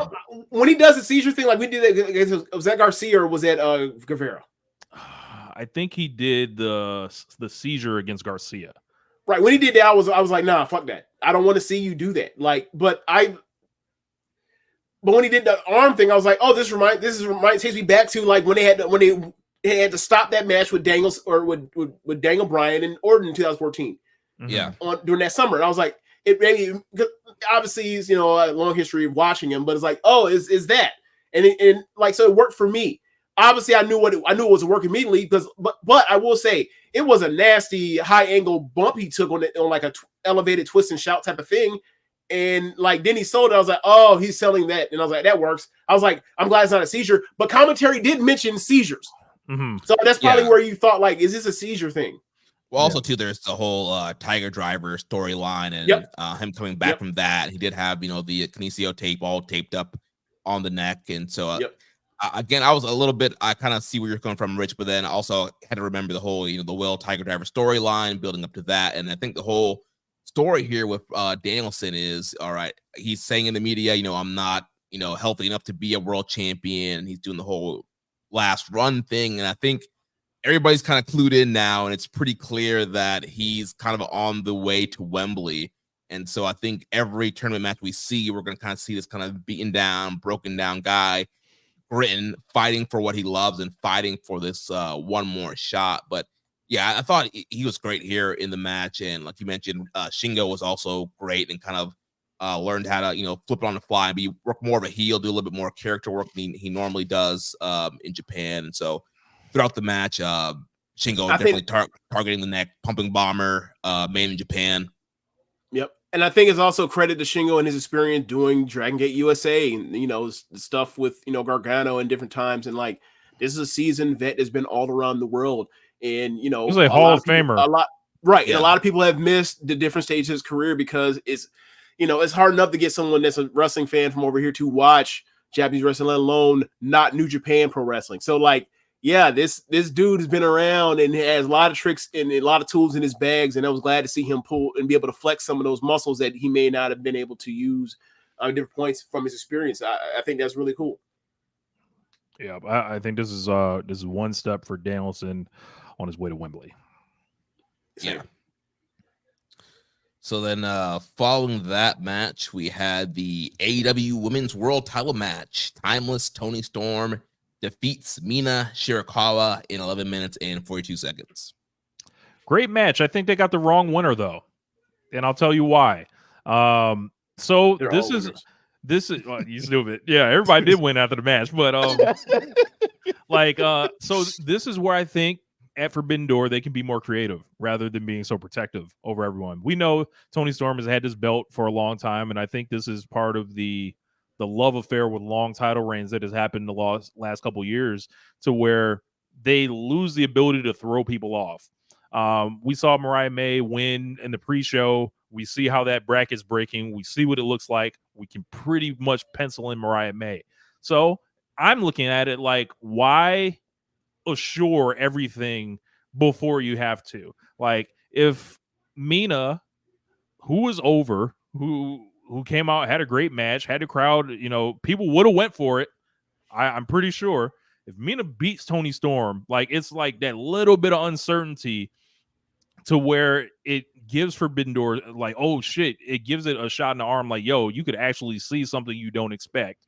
And then, she can win it back a month later. Like, they got Blood and Guts coming. They can do that. And then you could even use it. Like, I pitched a storyline to the guys earlier today. I was like, yo, just have like Mina win, Toni Storm snap again, and then like she like gets a rematch somehow, but she beats like Mina within like an inch of her life, damn near. And it's like a darker, angrier, like vicious Toni Storm, like, and it's like that shit I was doing before was almost like for play or whatever, but then it's like now Mariah has to avenge Mina and go for the belt or whatever, and then like you bought yourself another month or so before you have to like essentially give it all away. I think there's just like another layer they could have tapped into that would have enhanced this a little more, but enjoyed the match a lot. Yeah, I haven't actually been able to see this match. Actually, this was the time I actually got in. So this is like the one match I've missed, but I did see the post match because of course, as I walk into Zach's house, that's when they're doing that. But like I'll have to go watch that. Yeah, really fun matchup here. I thought this was one of the really great programs that they built going into this show, and the TV ratings and the quarter hours reflect that. And Mina got over really well. And again, another one of these Japanese stars that come over and people are like, I don't know who they are. I don't get it. Why are they on TV? They can't translate to US TV. And Mina proved very well. Again, look at her quarter hours and how everything built up. And yeah, it was a really good feud and a good story they told here in the match. And yeah, I agree with you, Rich. I do think that it could have been more interesting had you had Mina win, get the title back. I mean, also there's enough time. Wembley's August 26th or whatever. There's enough time to flip the belt back, get it back on Tony, do your big Tony and Mariah next act of that story they're telling. But I guess that I get from the other standpoint of what you want Mariah to be the one to end this long reign of Tony Storm, and that's probably going to have a whole nother progression there. I think Mariah's probably going to be heel there and kind of be more aggressive towards Tony. So maybe they're going to go more babyface with Tony versus Tony being the heel and Mariah being the face challenger. But overall, really good matchup here. Tony gets to win, and of course, post-match celebration. They all kiss backstage. They were all grabbing cheeks. So yeah, they got the good old fashioned triple kiss. Made famous on Jersey Shore, a show that I watched quite extensively in my younger years. Well, no, that actually wasn't on Jersey Shore. That was on the MTV True Life version on Jersey Shore that set them up to then go to Jersey Shore. And then, yeah, the proto Jersey Shore. You're like, what is going on here? Yeah. So she takes them both like Tommy Dreamer. I think so. I don't necessarily disagree with like if that was the route they were to go. I would have enjoyed that if like Tony had got dark in this match, beat Mina up really badly, and then that has Mariah now on the path to avenge her friend on the way towards winning the tournament and then going to Wembley. Because I don't know necessarily what the schedule is for Blood and Guts. When is Blood and Guts? It's in July. I think it's July. Okay, so it's July 20 something. Because the Grand Prix starts August 10th this year, I think. So I didn't know if that was going to be like a scheduled conflict. Obviously, I know you were thinking about that or whatever, but I was like, I don't know if that could work that way, but it probably could, given what I think the schedule is. So, I mean, that's something on the option, but like I would have liked July 19th. Okay, yeah. So it would have been able to work out. So yeah, I think they're successful. I think this is like a thing where like, hey, there's still time to do that if you want to. Mina seems like she wants to come back and forth and fly back and forth. So there's still time to do that. She's done a really great job. Yeah, I think so.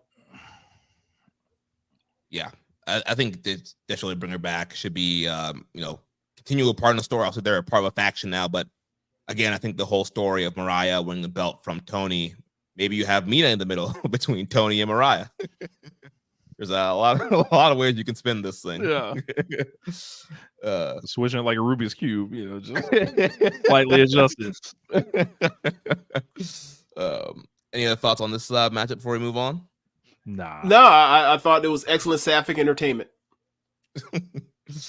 I can't wait to hear the Tunnel Talk review of this match.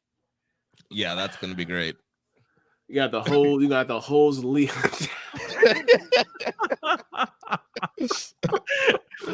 We'll have to get her some ice. Oh man. Well, the next match we had Zack Sabre Jr. defeating Orange Cassidy, Orange Bullocks, in 16 minutes and 22 seconds. I had trouble getting into this one at first, but eventually they got me.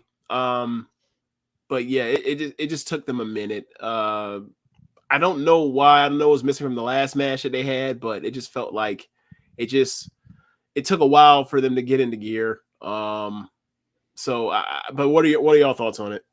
Hey, Pirolitas, New Japan guy beats the AEW guy. Did you guys see what happened? Did you see this? Is this okay? But he's not Cool. Japanese, Rich, so they're still gonna be mad. Okay. Okay. New Japan guy beats AEW guy. Nothing. Nah. This was cool. I was, Zack Sabre doesn't excite me, to traditionally or anything, but Orange Cassidy's great, man. He can wrestle anyone, and this is another example of his value, of him being able to go in there and match anybody's style. He can lose, he'll still be over. He's an institution at this point, and I think as the years have gone on, Sabre is going to find himself in higher positions on these shows and within New Japan. So it's like you kind of have to like show deference to that. Like I don't see him as the type that is kind of on the radar for AEW, but you never know. But it was good, especially the closing sequence. Yeah. Yeah, I thought it was a really fun matchup. Also too, I mean, it did start off slow, and I feel like the pacing of this card was just a little bit weird. And it's funny, I was listening back to our Forbidden Door review of last year before we started recording, and we were also talking about the kind of the pacing and the whole like buffer match kind of thing of like a hot match and then kind of cool down. And I think that sometimes that kind of hurts these cards and kind of the flow of these cards. And I feel like I think the people were also kind of a little bit more emotionally invested in the whole like Mina and Tony Storm match. There was a lot of kind of fan engagement there, and then now it's like all right, another reset into like a more serious like technical wrestling match, and I think that might have probably made it a slow start there, but eventually they picked it up and it's great stuff. And I think Zach has been having a really great year. He had the Danielson match earlier in the year, Hechicero match, and he's been kind of low key, just kind of killing it in New Japan, and he's probably one of their top in-ring workers right now, and he's a favorite to win G1 this year, and I think this is going to again elevate him to be one of those top New Japan guys that's going to represent in these kind of cross promotion shows. And I think he's one of the top guys. I think he's definitely going to be one of those 3 spots advancing from the A block into G1, and he's a guy that's just, I think he's really elevated, because a long time ago I was not a huge Sabre fan, and I've learned his game. He's put on some muscle, he's been doing more striking, and he's so smooth in the ring. He's a great wrestler. Yeah, like he'll never be my cup of tea all the time, but like he's had too many great matches and matches that I love that'd be like, nah, like, and I think Rich is in that same boat with me. Like, we don't love him, but like the skills is there. The matches ring off when they ring off and hit us at different levels, but people respect it. And he's one of the highest, like, high floor guys in pro wrestling. Like, he comes out there and is like, if you like, even if you don't like his style, I'm still slapping 3.5 on something. Mm-hmm. Like, it's very rare you're gonna be like, oh, Zack Sabre singles match, 3 stars. Nah, there's too much thought into it. Too much thought. But yeah, as you mentioned, like, where he will position in like these AEW merger shows or cross off shows, like Tony holds him in high regard. They let him do the press conference after too. Okay. Yeah. Yeah, he did. Yeah. It's just obvious he holds him in high regard. He always has. And I don't know what his life situation is as far as how much he loves living in Japan, because he's been there forever. But yeah, I think he's really set on trying to win the G1, win the world title. He's been making lots of comments. There's an interview in Sports Illustrated that he would see himself kind of a failure if he didn't win G1 this year, win the world title. So again, I think that's going to be one of the story arcs in the A block, and gotta be getting Zach to the Dome. And I think now is the time to do it while they're still trying to get, Umino and Tsuji going. Zach's 36.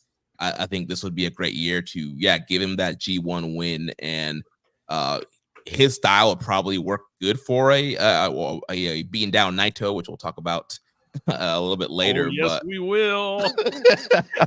But I feel like that wouldn't be a super hard style match for Naito. And again, I think Zach, he speaks the language. He's been there for a while. Yeah.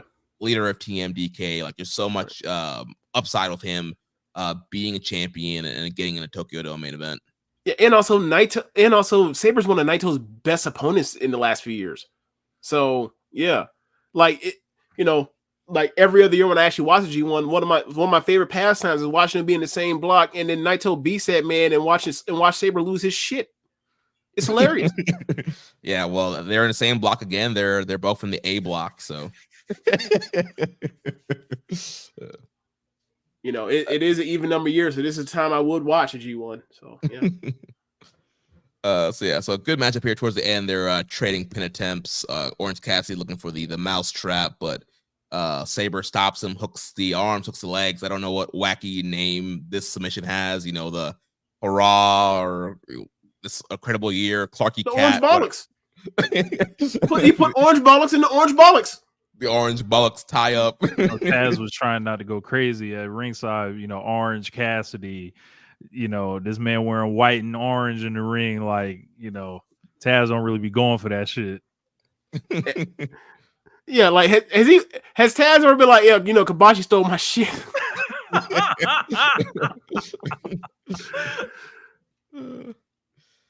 So yeah, some good stuff there. Zach gets the win. And following that, we had another 6-man tag match. We had the team of Hook, Katsuyori Shibata, and Samoa Joe defeating the Learning Tree team of Big Bill and Chris Jericho, teaming up with the NJPW World TV Champion Jeff Cobb in 14 minutes and 2 seconds. Hi, guys.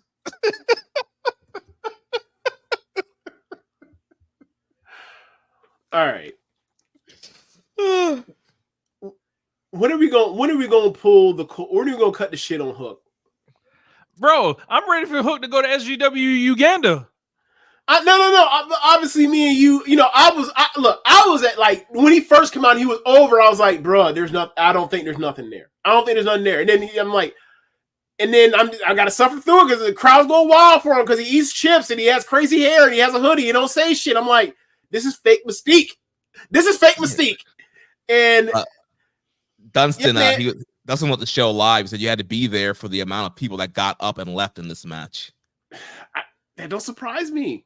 Like this whole, like we're at a point now because of the shit that happened with the dude that gave Jericho the stink when there aren't actual accusations or legitimate accusations or thrown at him, just hearsay. People have taken to it. It's caused confusion in his reactions. He's had to adjust, and now he's been on a down cycle for like now in year 2 of a down cycle, and now he's at the point where like now he's scraping the plate with with Hook, and like Hook ain't good. And like the thing in these matches is when it's Hook and it's Jericho is carrying Hook, but the crowd don't want to see Jericho, they want to see Jericho lose, so Jericho putting over somebody. The crowd is like they're dead for. Hook, look, Shibata came out loud or big pop, and then like Hook came out, it was dead. And I was like, oh, this is his home area, in the tri-state area. This is bad. This is bad, bro. And like these, I don't know, these alliances with Hook. It's like, why does Hook want to hang out with these old men? Like, what sense does this make? Like, well, I mean, I will say this, like, I think that given that they showed a certain videos take backstage, I think Hook found some quality leadership in Samoa Joe. Is that a meta storyline? It's like, hey, Hook was out there watching CM Punk fold up the person he's been he just came out with a match at the back with, and then sat there and then let the shit happen, and Joe out there in action, trying to save his fucking Wembley match. So I don't know, man. I don't know. I had a revelation about Hook last night that I said to Jay. Young dudes. Say again? I had a revelation about Hook last night that I said to James when we were watching at Zach's house. I was like, there's a Shane McMahon kind of energy about Hook. He did say that. He did say that. Like it's like, bro, you watch him, aside from when he throws suplex, he looks untrained. Yeah, he used to be like kind of bumbling around, throwing these like wild, like Shane McMahon clotheslines that Shane would like jump up and do, and it's just like he's throwing his body around like who was the wild ass wrestler out of the Von Erichs? The one that wrestled with no barefoot. Kevin Von Erich, I think. There's some Kevin Von Erich throw his body around with no care type of thing, but I don't mean it in an endearing way. It looks like, bro, you finna hurt yourself. Like when he threw that double axe handle off the top rope, it's like, how do you fall like that? What's happening? Yeah, I don't know, man. I don't know, man. He's like, he looks uncoordinated. Yeah. He looks uncoordinated. Like you mentioned, we were talking about last night, James. It's like they're trying to push him as this like super killer tough guy, but because he's Taz's son. Right. And then he's in the ring with Jeff Cobb, Chris Jericho, and Big Bill, who all make him look like a fucking like junior, like make him like a middleweight. Right. In the ring with heavyweights. You want us to believe he's this badass, like suplex throwing guy. It's like he's the smallest guy in the ring. Like, the explosion is not there either. Right. And it's like it would be one thing if you're like Darby Allin and you are using your quicks to your advantage. No, he's not doing it that way. He doesn't look like he has incredible footwork and he can move on a dime. He's agile and all that kind of stuff. And he has all this incredible body control. He's not AJ Styles, right? And I'm not saying he has to be AJ Styles, but he also has to not look like he also has to look like more than just like a person that like did amateur wrestling that just is coming out here. It don't need it needs to look. John Juris is a better pro wrestler than Hook. John Juris, flat out, straight up. I've seen John Juris wrestle. I agree. Rich. I agree. Jeremy, when you watch John Juris wrestle, yes, John Juris is a man. Y'all go over to the GUW YouTube channel. It's still up. You can watch some classic John Juris action there. Yeah, it's just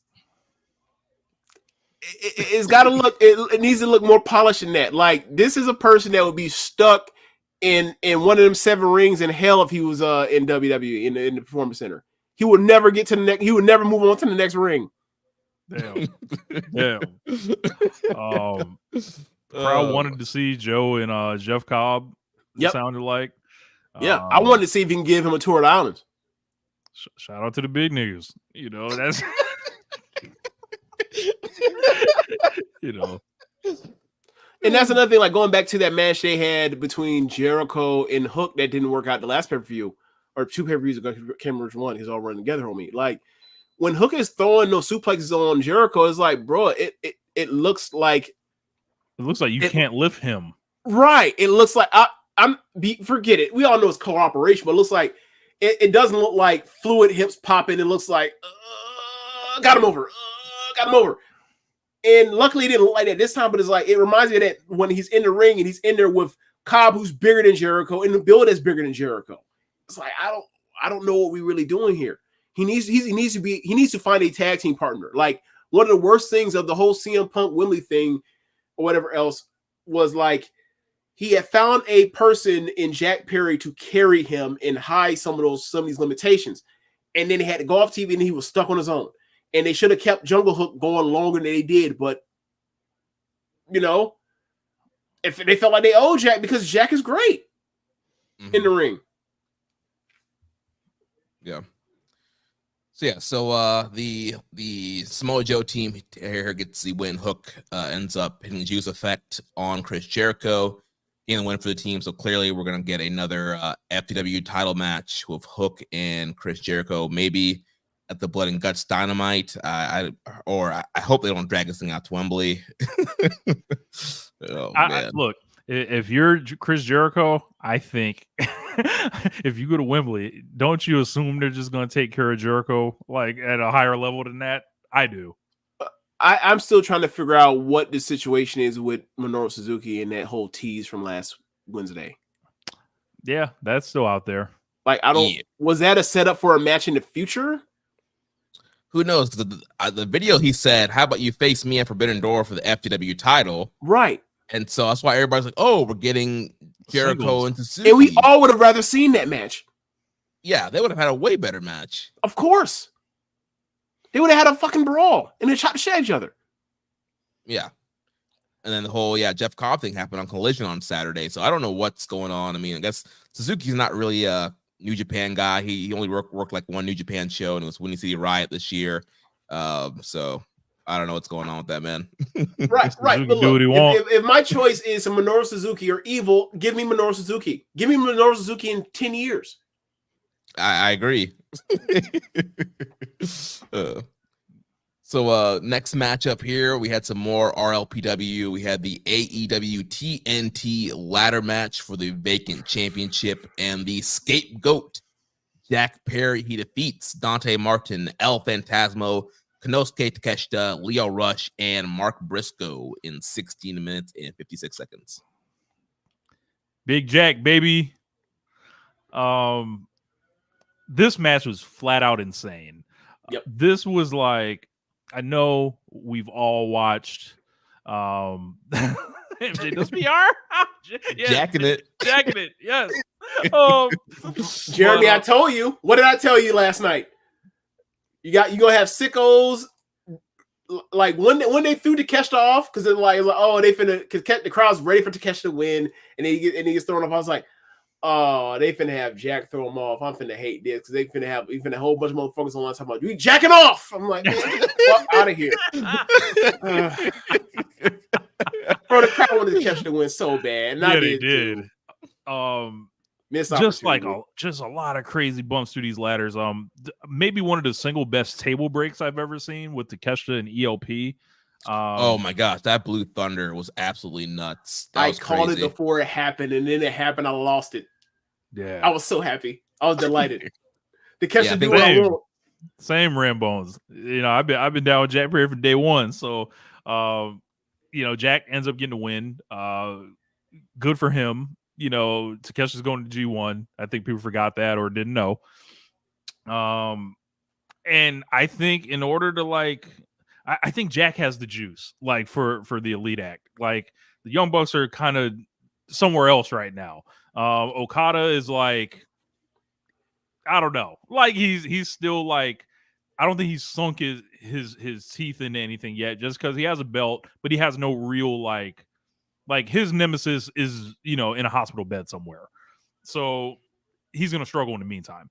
But Jack Perry is the guy. And I think just like the time in Japan helped him, time away helped him. And this man ain't took an L ever in life.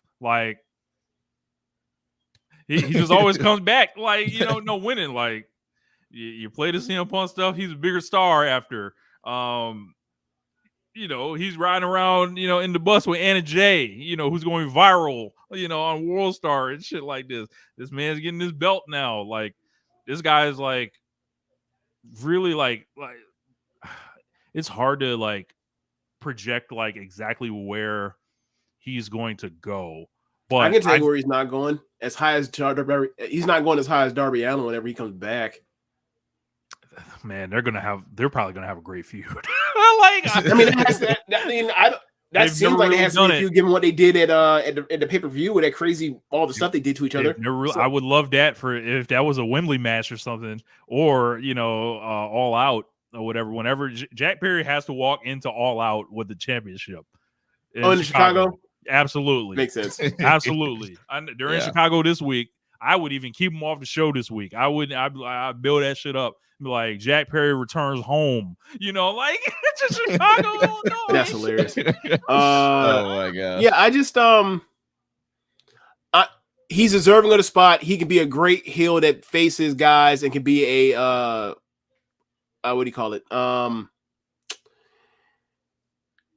He could be like oh my god, he could be a gatekeeper for that title. Like he sets up the next set of guys that are going to chase after the TNT title and set a standard for people to get it to Dan Garcia was chasing after that belt. We thought it was going to be him and Cope. It didn't work. It could be Cope it could be Garcia in Perry. It could be him beating Darby, getting Darby to be like, I got something over him, and we can go, 2 years down the line and we face each other again, and we're going to be interlinked because of the pillar stuff. There's plenty of people for him to face that he could have great matches with and fuse with. MJF. And I think Sorry, MJF with the roles reversed. I mean, sure, but I don't think right now. Maybe you think. I don't think MJF will want to have that feud with him right now. Probably maybe in not. a year. Yeah. Because he's calculating that way. He'd be like, nah, I don't want to.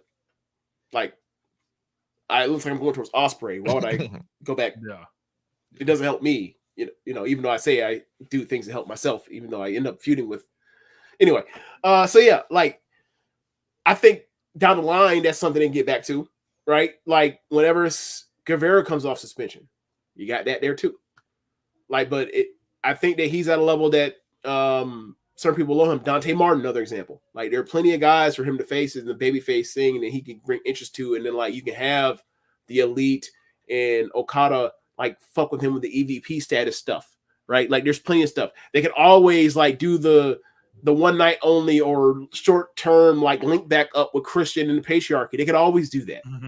Just for the nastiness of like, you know what, you were always right, Christian. Yeah, I'm supposed to look out for myself. You were right. You could have them, if the Elite break up or whatever else, you could have them be back together, and then you could have like Nick Wayne like be the one left out and he has to chase after, he's been, pushed aside for the original son. You can do all of that stuff. There's plenty of things to do with Jack Perry. Yeah, like I think some of the hate this guy gets is like obviously comes from deranged places and stuff like that. But like, if you remove all that, I feel like it's really easy to project this guy. Right, and also another thing was like the thing with him is like once the matches start, like that, the matches are too strong to deny. Like the character, the promo, the charisma level, or whatever else, that's all debatable. That dude is a big match performer and it's been proven now over a span of since 2019. Like, say what you want, the dude's results are pretty consistent. Yeah, Jack Perry's the man. This whole scapegoat run has been really good for him. Getting him linked up with the Elite's been good for him. And yeah, I think also this was the right call here to also continue the whole power struggle. The Elite, they're collecting all the gold. So also that's going to play in the blood and guts, play over this whole authority storyline. And I just want to touch on Konosuke real quick. Go ahead. He was great in this match. He got some great reactions. And I feel like his reactions are a sign that he has been miscast this whole time. Yep. Or is it that is working well, exactly how it's intended to be, to where we want him even more? Maybe, but it's like they're not going to break up the Callis thing and not have Callis and not have him being with Callis for now. Maybe that's down the line, but like, how much longer are we going to go down the line? Because like this dude, like he's obviously one of the elite wrestlers in the world. He's proven that for years now at this point. But like he's on TV and like he gets over in every fucking match he's ever in, and it's like they, push the button. You can push the button whenever because he's automatic, but it's also like, they got to find the right thing. Like similar to what we were talking about with Phoenix and Penta earlier, I was saying like they got to find something for the crowd to rally behind besides just more than the bell rings and it's going to be Fuego, right? Like, yeah, obviously that's enough for people like us, but like, you can build a groundswell of support around these dudes given the level of talent and charisma they have in the ring. So, like we'll see whatever happens. Like if he's gonna be the opposite of whatever happens with the Callis family breakup thing, sure. If you want to throw him in there to go opposite of Okada eventually, ding, ding, ding. Thank you. Ding, I love that. Yeah. Like the first time I ever saw Takesha, my first thoughts was this is a slightly shorter version of Okada that does more power stuff. So yeah, I'm with it. Yeah, I feel like the babyface run that he was on of like having the great matches and then losing, and then you want to finally see him like win a big one. Like I felt like there was something there, and I don't know. I just feel like the crowd. He always gravitates to the crowd, and I think there's a big play there of him as a babyface, and I just hate that the fact that he's being Kenny Omega twice, and there's been no real follow up from that. Like why didn't he get a world title shot after that? Why isn't he been a champion after that? It just kind of feels like he's just been kind of treading water, a part of the whole Don Callis family, and then they brought Will in, so that kind of knocks him off of being the ace of that group. And so I don't know. He's super talented. I just want to see him in bigger positions. Also, he is going to be in the G1 this summer. He's in the B block, and him and Phantasmo are in the B block. So kind of setting himself up here in the ladder match. And also ELP will probably want some revenge after that Blue Thunder bomb through that table. But yeah, Konosuke was great here. And yeah, I'll see Jack Perry cut him off, grab the belt, gets the win here. And so yeah, Look, Jack Perry. Maybe Takeshi can help save New Japan by winning the G1 and headline the Dome. I mean, I would love to see wouldn't mind versus Naito. I mean, you know, like when we first got that a couple years ago, we got that Naito and Ospreay semifinal. Like it was like I ain't seen Naito try this hard in years. Like you give Naito some new blood, he'll try. Maybe. You know, well, you give a show to Umino. Main event caliber new blood. People that are already like is automatic. I guess that's a better way to say it. Like yeah. Look, a DDT man coming for the Dome. Like, all right, like, walking the shoes of Kota Ibushi and Kenny Omega. Yeah, we see DDT producing the real,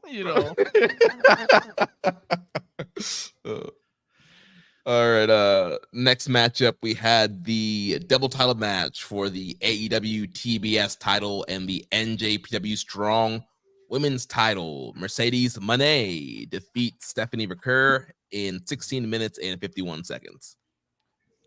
Man, I think we have to, tell the truth about this match.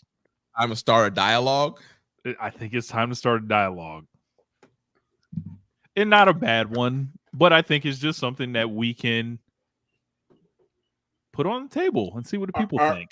Can you give the disclaimer, the disclaimer, so that you say it so they'll calm down, and then like they'll feel soothed, and then when you say it, then they'll get upset, but then they'll forget that you said the soothing thing at first. Mercedes Moné is the greatest women's wrestler that this country has ever produced. I have been a fan of hers for 10 years now. Mm-hmm. We all have. And she's awesome. We all agree with that same statement. Okay, so now that that's out the way, Stephanie Recur completely outperformed her in this match and was just flat out the better performer, got herself over. I know people are wanting to blame the Boston, New York thing. That's secondary. I think that had nothing to do with the whole stuff that was going on before that. Like Stephanie just completely walked in there and was like, yo, I know you're Mercedes Moné. I know you're an international star or whatever, but I'm fucking great. Too. And y'all gonna recognize exactly who I am. And I think the crowd would have accepted and really been in favor of Stephanie actually winning. But probably. The plans were already made. We already saw kind of where that's headed, right? So that wasn't going to happen or whatever. But just looking at how that match played out, the people were living and dying with Stephanie Recur. Yeah, Stephanie absolutely killed it in this match. I mean, this goes back to the first New Japan Strong Women's match they had during the tournament for the title back at Resurgence last year. And that was the first time a lot of people saw Stephanie Recur, because also, CMLL people don't really tune into CMLL like that. It's a little bit harder to watch. And so the first time a Western audience got a lot of eyes on Stephanie Recur and thought she was really good in that match. She did great on that New Japan show there. And yeah, this night she came out and she just was the better worker. And she just outshined Mercedes here. And she flipped the crowd. Because when Mercedes came out, obviously there was the big CEO chants, people in the crowd, doing the Moné dance, but they were behind Mercedes at the beginning. But then you saw the way Stephanie hit the ropes, how she was hitting, how she was transitioning into holds and moves, and it's just like, oh, there's a whole nother level to this thing that she's doing right now, and flip the crowd. And you want to throw in the whole Boston, New York thing, but no, I think it was the performance of Stephanie, how she was working in that ring that got the crowd to flip and was behind her the rest of the match.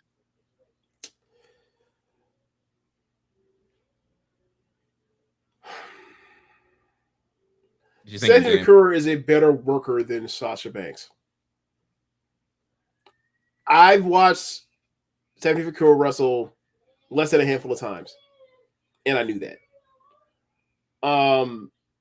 There is a gigantic misunderstanding in like the level of depth of women's talent around the world. I got into watching Stardom because I watched NXT because I watched the Horsewomen. Then I in NXT, and then I saw Asuka, and I loved Asuka, and then I saw Kyrie, and then I loved Kyrie, and then I heard there were two others as good as her or better in Stardom. Saw Io coming over, and I was like, I'm definitely got to watch to see who the third one is. My favorite wrestler now is Mai Iwatani. And then I saw the rest of the Stardom crew. Then I saw a lot of the other top wrestlers in Japan. And then along the way, I've also seen wrestlers in CMLL. And, La Haritica,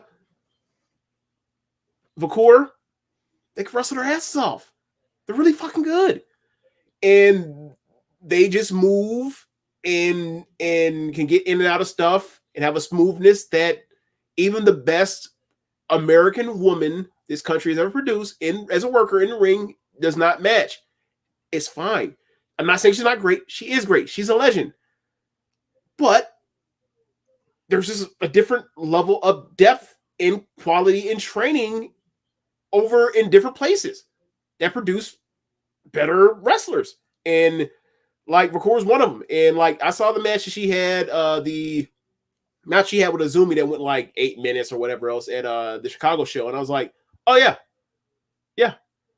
And I was like, I can't, when she came out for the double title match, I was like, oh, this is gonna be really fun. I can't wait to see this match because I know how good, I have an idea of how good she is. And I think we haven't seen how good she is. Like I would love to see her versus Mayu. I think it would blow the roof off. But Sasha won. Sasha's going to do the double dip thing like she was pretty much we thought she was going to do before she ended up getting injured. She'll have a great, year. She's going to have a great title reign. She's going to have great programs. Well, once she's done with this one thing.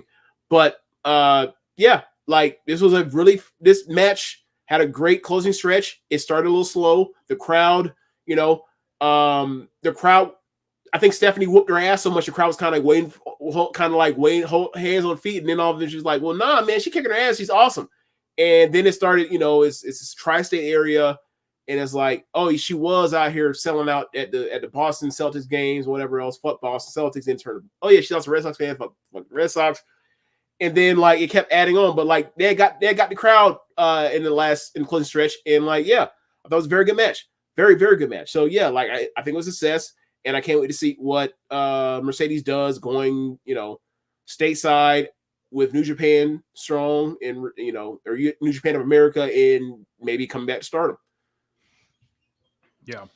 Yeah. I'm really interested to see what's next with the whole NJPW Strong women's title kind of thing. Because also, this was created for Mercedes before she was in AEW and she was doing New Japan Stardom. But, now she's in both IWGP belts or New Japan women's belts were created for her. Both. Right. And, yeah. Mayu Iwatani could just drop that shit to Mercedes before she goes to Marigold.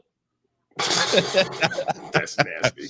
Did you see that picture of her and Rossi today? I did, and it's disgusting. But yeah, I'm wondering, I'm guessing, they fired him for tampering, and then what's he do? The company that made a biopic for her. I'm gonna take pictures with. Boy, they finna cease and desist your ass to death. You ain't learn. But yeah, New Japan they've lost. John Moxley now as a draw for their US show. So maybe this Mercedes win's gonna be maybe kind of a flop there. You're gonna get Mercedes on some of these big New Japan Strong shows, and the next one I think is August 29th or 30th in Washington DC for Capital Collision. So yeah, it's gonna be interesting to see kind of where Mercedes goes with that, as well as being the TBS champion. That's a good point. Yeah. I didn't think of that at all, but yeah. So Mercedes, she got the win here. She brought back the bank statement at point of this match, hits the money maker, so gets the win. And then we get the post match. She's celebrating, and DMD, the doctor will see you now. Britt Baker makes her return. Tony Khan mentioned on Observer Radio kind of slightly that, Britt's she's cleared. She's good to go. Yeah, so Britt shows up, and so it seems like we're on track for Britt Baker versus Mercedes Moné, Wembley Stadium, TBS Championship. Straight to the nastiness off the rip. Like I saw Britt come out and I saw the dynamic, the camera switching between it. I was like, oh yes, this is what we need. We need a big star back to put opposite Mercedes. Like, let's go. Sign me up. Is this match gonna be any good? It can be if they plan it out right. It can be. They practice. I'm sure Britt can Mercedes can put the NXT TakeOver training wheels on Britt to get her where she needs to be. But Britt's coming back. I imagine these promos are going to be furious. Look, man, I'm already exhausted from seeing like the fandoms of both, the standoms, if you will, of both going back and forth, and it just makes me think of like, oh, this could possibly be like Sasha and Alexa Bliss level nonsense on my timeline. This could be like Caitlin Clark fans versus W fans nonsense on my timeline.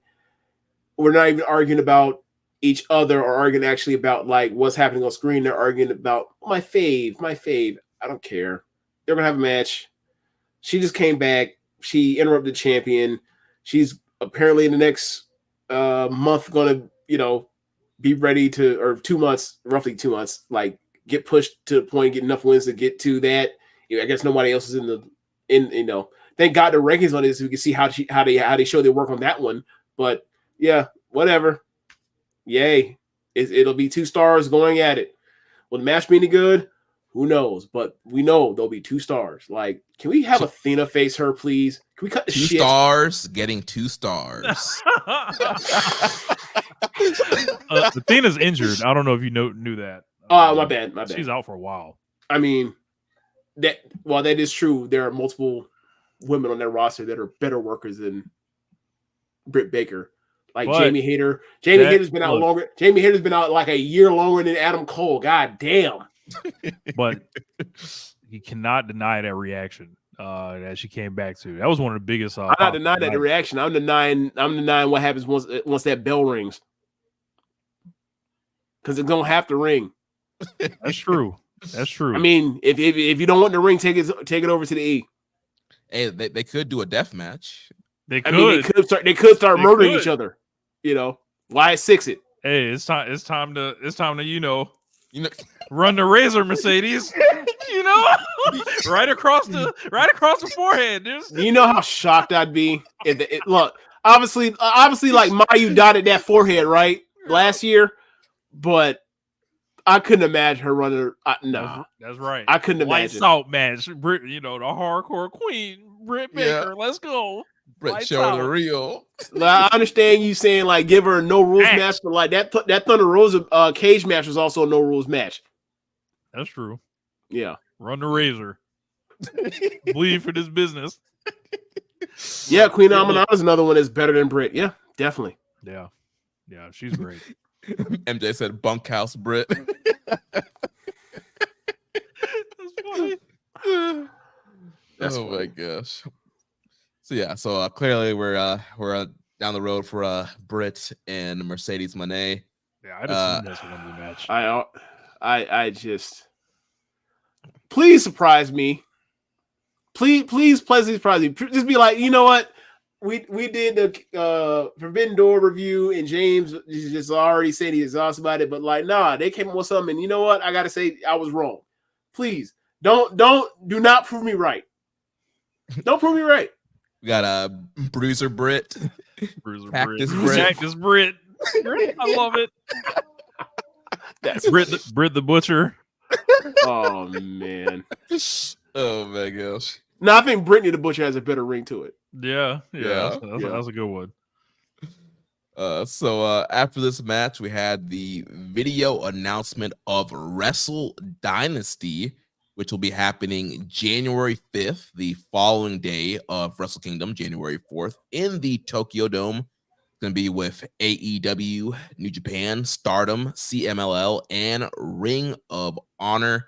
We had a bunch of questions here. I think they can kind of guide our discussion on this, and we kind of talked about a little bit on kind of the recording of the show. First from Rambo, he says, is Wrestle Dynasty likely to replace the NJPW Noah show we usually get in January, or be in addition to that?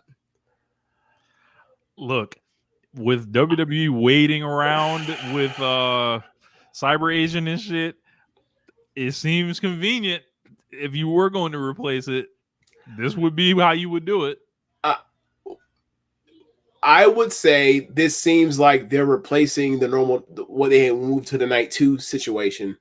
Yeah, double and then if they want to do because it's actually Wrestle Kingdom at Tokyo Dome on 4 and 5.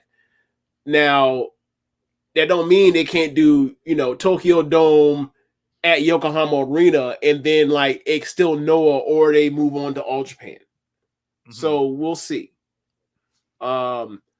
But my real question is, how did they let Tony Khan get Ring of Honor on there? What? You don't put Converse on that shit. You know what? You know what it probably is because ROH has had an extensive history with New Japan. That's true. Yeah, but what kind of history though? Oh, a one-sided one. Right. So not in the favor of New Japan Pro Wrestling. Like if you had told me not in favor of ROH. No, right, yeah, I said it wrong, right? But I'm saying like if you had said 6 years ago, 7 years ago, they're doing a Tokyo Dome show and Ring of Honor is on there, like to the Japanese audience or people traveling, people be like, so like, but I just assuming like they're gonna have they're gonna have certain titles on there, whatever else held by certain wrestlers, so that it's fine, whatever. Who is Ring of Honor heavyweight champion right now? Mark Briscoe. I've forgotten that already. He's on TV every goddamn week. That's crazy. Yeah. The world champion in a ladder match for the third singles men title. Look, yeah, I just want to know: is there going to be an AEW Dynamite from Corkin Hall that following week? Can we get Matchcaster Rab into the ring where no one understands him? Why is Matchcaster making the trip? Why is he getting? Why would he be getting booked? Hey, do you think there's like an unofficial AEW ban list from like the New Japan side that like similar to like Tony Khan saying we're never putting like House of Torture or the Tongans or sorry the Pacific Islanders on these all that shit? Yeah. Like, is there an unofficial ban list? Like I want to know who's on it. No House of Torture. I mean, maybe. I would love to know. I would too. Yeah, but maybe one of us three people on here could ask around. Maybe I'll have to hit up our good friend. Yeah. We won't reveal these things. I would just like to know. The idea of the show is really cool. Though there's always been people wanting AEW to go to Japan, and I imagine there are some people not happy with this, but this is kind of where this is headed. They built up Forbidden Door for 3 years for it to eventually be valuable enough, I think, to put over there. Whoever could you mean would not be happy that they're doing this? I mean, I don't want to get into name dropping or anything, but they're getting a certain like demographics. Sure, I mean, pro wrestling fandom. Yeah, if you have hated every second of the collaboration between AEW and New Japan, and you just constantly or looking for ways to be victimized by it and everything like that. Because I look at this show, right? We're kind of talking about it, right? There's really 3 matches to look at during this show, right? So where there was, interpromotional competition, I would say. Uh-huh. You got Danielson and Shingo, Zack and Orange, and Naito and Moxley. Yep. And then on top of this, the world title match, you don't even have to send one of your guys the job to Swerve. Naito defeats Jon Moxley. Zack defeats Orange Cassidy. Yep. That's I don't know what the I don't know what the complaints about this show would be. I don't know. Also, House of Torture member, the only one with any representation for House of Torture wins the TNT title in a ladder match. Stupid. What I want to know is, are there going to be people complaining that there's no video packages for all these AEW stars coming to New Japan? No, there won't be. They'll show like a 15-second VTR of these people, and then they'll come out, and then they'll get over because they're qualified in charisma or like in-ring performance, and the crowd will then cheer for them. Because Japanese audiences are assholes. They actually enjoy pro wrestling. Yeah. I think it's gonna be. I think the guys are gonna go over there, and the girls, they make the trip too, and find that the roots of these companies tie together, and then you add in CMLL, who goes over all the time for Fantasticmania. It's like, I don't know the downside to this. I don't know if it's going to be a regular pay-per-view, how they sell it, or if it's just like, through New Japan World, or however they're going to work that out. That'll be interesting to figure out. Yeah. But I mean, I could easily see that being on World for $50. Yeah. And I think this is like one of the major steps to like expanding Forbidden Door. Because you look at Forbidden Door now, right, and what it was 3 years ago. I think there's an argument to be made that it is not at the level that it was, because quite frankly, a lot of the guys from New Japan aren't as over. And then there's been jumps, obviously, to AEW from the New Japan side. So it's like, I think in order to swing that dynamic, to change it a little bit, you do it in Japan. And I think a lot of fans want to watch that. Yeah. And it's easier to draw over there. And it's like, hey, you can put Tsuji, Umino, Yamura, Hiromu, like you can put them in, high spots. Desperado, you can put them in these certain spots that necessarily wouldn't make as much sense to draw in America. And it's a lot easier. And also, like, you have people that are, you have Kenny Omega, you have Will Ospreay, you have Danielson, you have Okada, if politically that's okay to spread around with that. And then you have people that have been around because, like you mentioned, like the LIJ thing, like Teton. You could do a Teton versus Desperado match if you wanted to. If you want to give Hiromu the night off, right? Or not off, but like give him something else to do. Like there's plenty of things to do.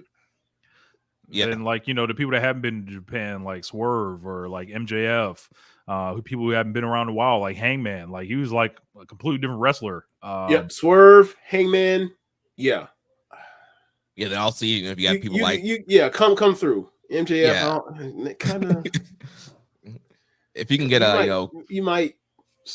If you want to stay in Long Island, I would not be upset with you for this one. You want to if Kenny Omega's healed up, how big that would be to get him in there as well. Also getting Okada back. There's so much stuff that you can do there with this Wrestle Dynasty show. We had a question from Stale Burger Bun. He says, "How many crossover shows is too many crossover shows?" And I think probably because we've seen an oversaturation of these in Japan with United Japan Pro Wrestling, where we're seeing a lot of New Japan, Noah crossover shows throughout the year. And so I think it kind of waters it down. It makes it less special when you're constantly doing these shows. And also, I think I mentioned it last week, a lot of times when we're getting these crossover shows, we're not always getting the matches we want. We're getting these, random multi-man tags. You got to protect people, and people don't want to do jobs and get beaten. So I like the idea of making it special. You do Forbidden Door once a year. You do this Wrestle Dynasty show once a year. You keep them far apart, make them feel special. do some match that have stakes, and I think that's the way to go. Because if you keep doing these crossover shows, then I think they become just another pay-per-view, and then you're also going to be having a lot of politics. You're going to be protecting people, and it's just not going to be as fun as they should be. Then one side like is very strong. It's like I think there needs to be more give and take than there actually is. Like more unpredictability, less kind of an all-star game feel. Like I think you can get away with that the first year. Second year, you know, it's kind of the cracks are showing a little bit, but by the third year, like people aren't just lining up to see the all-star game like that. Yeah, I agree. Next question here, Let's Commission 7252 says, after the announcement of Dynasty and the Forbidden Door event last Sunday, do you think New Japan, AEW, and CMLL should produce more major shows twice a year? I don't think Forbidden Door needs to be the only show of the year to have all these companies come together to produce one spectacular show. Wrestle Dream could be another show just like Forbidden Door. It probably won't happen because it's honoring the legacy of Inoki, but would still be cool. It would be cool if it was like on a 3-country rotation. Yeah. Like if they follow like in a similar way to like the Triple Mania formula of like we go Monterrey, we go Mexico City, we go Tijuana or whatever else we rotate, like we do 3 in a year. Like in like, all right, we do Forbidden Door in North America, Canada or America, we do a CMLL one in Mexico, and then we do one in Tokyo. I think that will work. It takes a lot of like cooperation though. And it takes a lot of luck with health, and it takes a lot of just like trust in the partnership. Yeah. Partnerships. Yeah, I think with CMLL, we've already kind of seen them branch out the Fantastica Mania brand this year.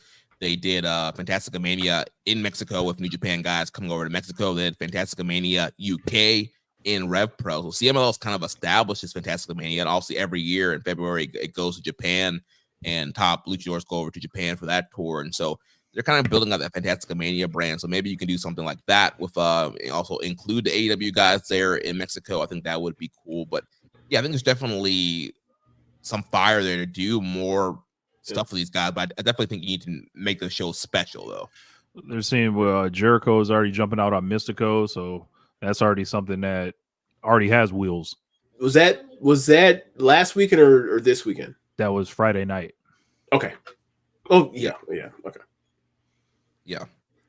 Dr. Lariat says, if New Japan going forward with their own major crossover on 1-5, an indication of an even bigger partnership with outside promotions, or is it an act of desperation for something to stick? Little column A, little column B. Yeah, like if they can get some money or some interest, like it's a hell of a lot more interesting than a lot of the stuff that's been happening. And that's just like from the standpoint of like star creation and seeing how some of the people are progressing and declining like at the same time. So it's like you add outside stuff to refresh like what you have while you're building your new core, essentially. Yeah, like they're building up a new core, and they have a dearth of top main event level stars right now in the eyes of their domestic fan base. So where you get stars from? In this partnership, it's getting a John Moxley to come in. It's getting some BCC people to come in. It's getting some people from AEW to come in, and while they're on a down cycle, come in.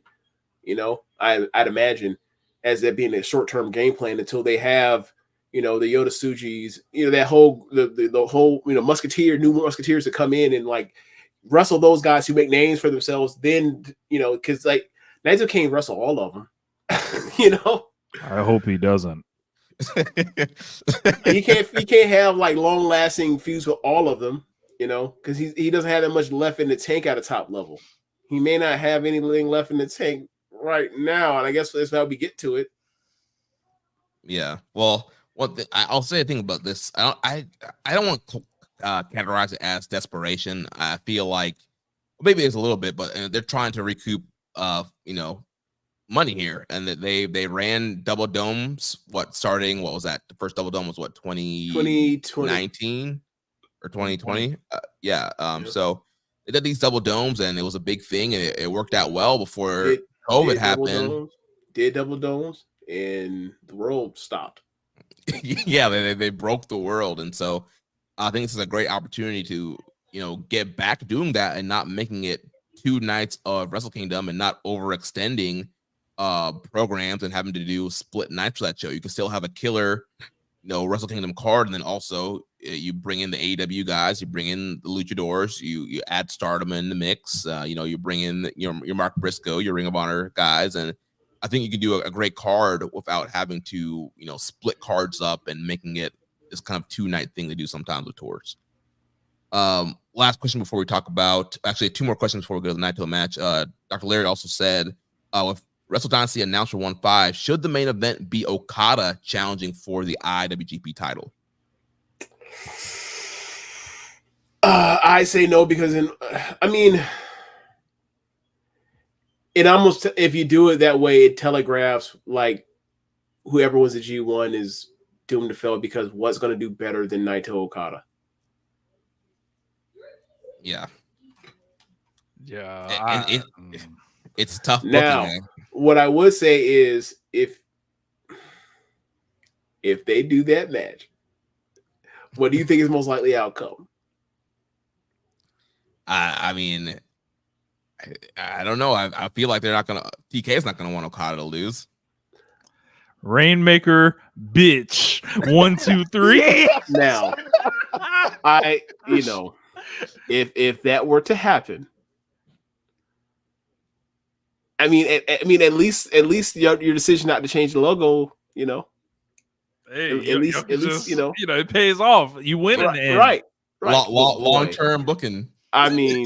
Finesse of the year would be 360 days into the year.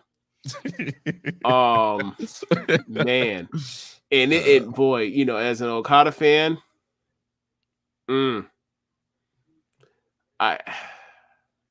don't. It'd be bad for Zach. It'd be bad for Zach. The Naito. It'd be bad. Like, it'd be bad with somebody else. It'd be bad for a lot of people. I think a lot of Naito fans will want to just stop like online discourse. This is when they tap out. They're like, you know what? I've had enough.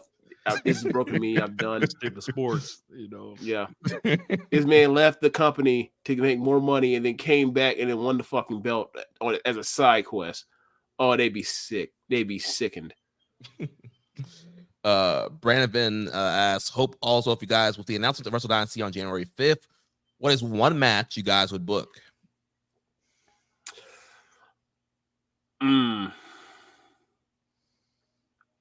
I want my Darby Allin Hiromu match.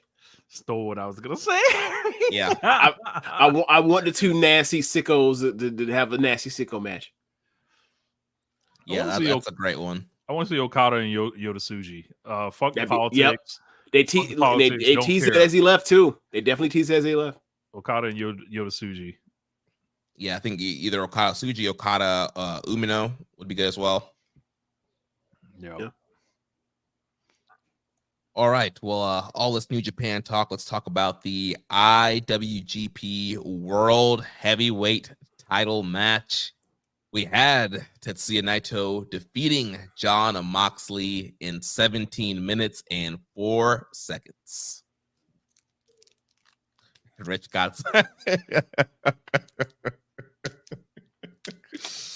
all right. Who wants to be honest? I got it. After this match, I as Jeremy is like, what has been Naito's best singles match this year? And then we pull up the cage match, and like he pointed to a couple matches here and there, but overall, he's had a really down year. And obviously, we're before the G1, so obviously, he's going to have his 3-4 matches are going to be great, kick ass. But this might be the year where he's really done. It might be the year. I'm willing to hold on to the G1. I'm going to watch G1 this year because it's even year. But I have concerns. I've had concerns for years, but now it seems more evidence to me. I also, and it could. I'm willing to chalk it up to him and Moxley just have bad chemistry, but this didn't work, and a lot of stuff has not worked, and some things have been unfortunate with Naito's title matches this year, but this is another one where just one good enough.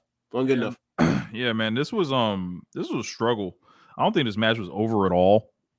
No. I think this was a colossal kind of disappointment, and I think both guys are kind of suffering from the same kind of things because, like, I don't want to go. Yeah, I don't want to go 100% on Naito on there because I thought Naito looked bad. Don't get it fucked up. Like, I think he walked through with his reputation and whatever and tried to coast, and a lot of this stuff, like his offense was reduced to spitting and the short arm elbow thing. Mm-hmm. What else you got? Like, if this is the IWGP champion, right? If you're the man of New Japan Pro Wrestling, like everyone has wanted you to be for years, you just need to do more for this position. I'm sorry. Like, I don't know who needs to hear it, but like this is not engaging to watch as the top level of the IWGP championship, and knowing like how they set this reign up to where he won again at the Dome in a less than stellar match, right? Good match, nothing wrong with it or whatever, but we're talking about the main event of the Tokyo Dome here. Like, it's classics. It's not only, all time baby. match, some 4 1/4 type of thing, right? It's classics only, baby. That's what we should be sticking with. But they give him the couple month break, off the championship, and it's like this ace run that everyone cried and waited for years and years. Like, what are the results? This is bad. And then Jon Moxley on the other side, this wasn't his first stinker on pay-per-view this year. That match with Takeshita that was not hitting on nothing. That was on Double or Nothing last month. And there's a lot of rumors going around about Mox right now with what he may have felt about his title reign, how it's being portrayed in AEW and stuff like that. And I really only have one real thought on that, and is welcome to Kenny Omega's world, buddy. Like if you're upset, that they didn't, portray you a certain way while doing work on the outside of the company, and people were, are sympathetic to I'm like, whoa, when Kenny Omega was having a fucking match of the decade and they can't even mention it the next week on Dynamite, this is kind of how they operate. And is this something to be mad over? Yes, it is. It is totally legit. This is a institutional failure. Like, but this clearly is in the playbook. I think Moxley is also stale. Very stale. And like, I think the group has done them all a disservice in the long run. As I like kind of always like, I never gravitated toward the group. Like, it was just, there was a reason for that. You don't like Regal. Well, yeah, there's that. There's that. And then, like, you just, like, look what they do. Like, they're these tweeners who no one ever really gets up on, and nothing happens with their dynamics within the group. Like, if the BCC exploded Wednesday night, this would be the most interesting thing that they've done in ages. Yeah, but also, it kind of seemed like they were planting seeds for that with the Kingston thing with Danielson, and then Kingston got hurt, so it got scrapped. Yeah, with them going into Anarchy and Arena teaming together, that got scrapped because he got hurt. He had to be switched. I've seen this guy Moxley be unmotivated before. Yeah, this looks familiar. Yeah, and can I blame him? Look, we know this company's changed. We know they have writers now. We know that's something that he don't fuck with or whatever. And can I blame him for what he wants to do creatively like that? No, but it's like either you're going to work within like and try to like play ball a little, or you're just going to be announced for random one-off single matches, and he's going to wrestle this, he's going to want to do his Brazilian jiu-jitsu style and stuff like that. It's just like, I think he's going to fall down the card. I think, and I think he's going to start. And honestly, I feel like it's kind of time to move him, at least if not down, move him to the side. There's a new generation of guys that have stepped up now. Here's my question: does Jon Moxley work if he's not top of the card, main event, ace level guy? Because he's had to do that, and he was excellent at it. And at certain points, he's my favorite male wrestler in the world, doing it. But like anytime they find little things for him to do to side cuts with like him reunited with Kingston or him, kind of, what do you call it? Them doing that little short team thing didn't happen because they lost that match Revolution, right? Took the pin. Him having that tag match with Claudio at Revolution this year. And then they never follow up on that as their tag team, even though they beat FTR, right? The CMLL stuff. It's a lot of side quest stuff for a guy that had to carry the company on and off throughout the first 4 years of the company. He seems like he doesn't know what's next and what to sink his teeth into. And that's a problem because like he was the best character in pro wrestling, in my opinion. And now when you don't have motivations, we don't have clear motivation, you don't have clear desires, or you don't have a way to express them or articulate them, it's a problem for him because that was what made the promos work. That's what made the wrestling work. He's not Will Ospreay. It's you care about the guy and the things he's doing in the kind of smoke he has with whoever he has smoked with to make you feel that kind of stuff. And like him and Naito and a few years earlier, it should have worked. It just didn't. But I think it's an issue for both of them right now, Naito and Moxley. It's like they're different issues, but it's like Naito same side of the coin. Naito ain't got enough legs left to do it at a high level, and Moxley is a character first person to get you to care about the matches, and then like he does the stuff, does what he does, and that carries the match over. And like you didn't feel that watching Dynamite's building up to this. Like if you were someone that was watching, the title feud, it was like you didn't necessarily be like, oh yeah, it's super heated. This feels like Hangman and Moxley, or this feels like Hangman and Punk, or this feels like Moxley and Punk, or this feels like Moxley in Omega. It didn't feel like that. Or when he said Omega or Moxley in Jericho. It didn't feel like none of that. When he said he was going to end Naito's career, it kind of felt so out of character, like kind of like out of place. It was like, hold on, how did it get to this level? Like you going to end your career? It's a far jump. Yeah, yeah. I mean, we'll see what's next for Moxley. But I now have questions of wondering, like, if he's not the focal point, does he work? Does he work as optimally?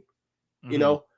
Like, is it like a James Harden thing? Like either you hand him the keys to the top to handle everything and is at a high level for a long time, or if he's a bit player, can he adjust? Yeah. I thought this match was pretty bad. I saw the first match in Chicago, Windy City Riot, right. And that wasn't the greatest match in the world either, right. But that match was better. The crowd, also that was a New Japan crowd. They were there for that match. They were there for Naito versus Mox, and they were really into that match. And there was this aura. That match on that night felt important. And even though it wasn't a 5-star, IWGP Classic, like it felt like two top stars fighting for a top championship. There was a strong kind of personal issue and challenge there. Mox has been chasing, this title for a while now, and I felt like that match ended up being better. And then, we get here, and again, I think we just saw kind of the bad chemistry at display. I mean, before the match even started, I looked at all the guys in the room. I was like, how many times is Naito going to spit on Jon Moxley? and we had a spit count throughout the the match. over or Josh 2, not Josh keeping strong style. Like I think he put over under at 3.5, right? Yeah, something like that. Yeah, and we all pushed the over.